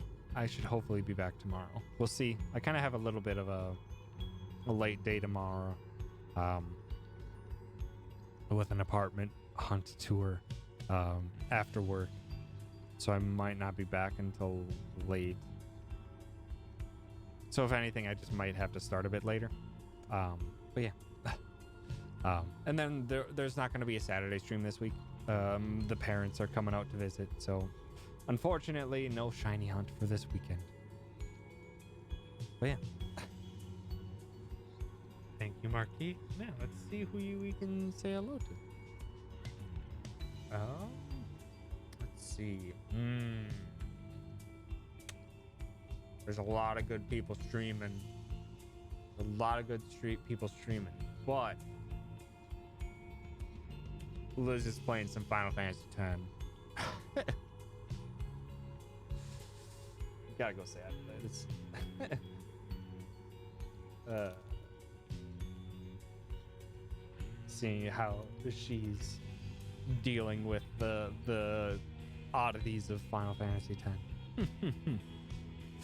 But yeah, thank you everyone so much for hanging out.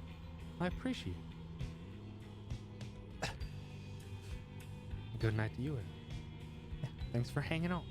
I'll be back tomorrow, hopefully, sometime. Might be a little bit later, but that's alright. Have to leave right away for no spoils, but have fun. That's fair. That's fair. But yeah, thanks again. Have yourselves a good night. Go say hi to Liz. Give Liz lots of love. Alright. Goodbye. Goodbye.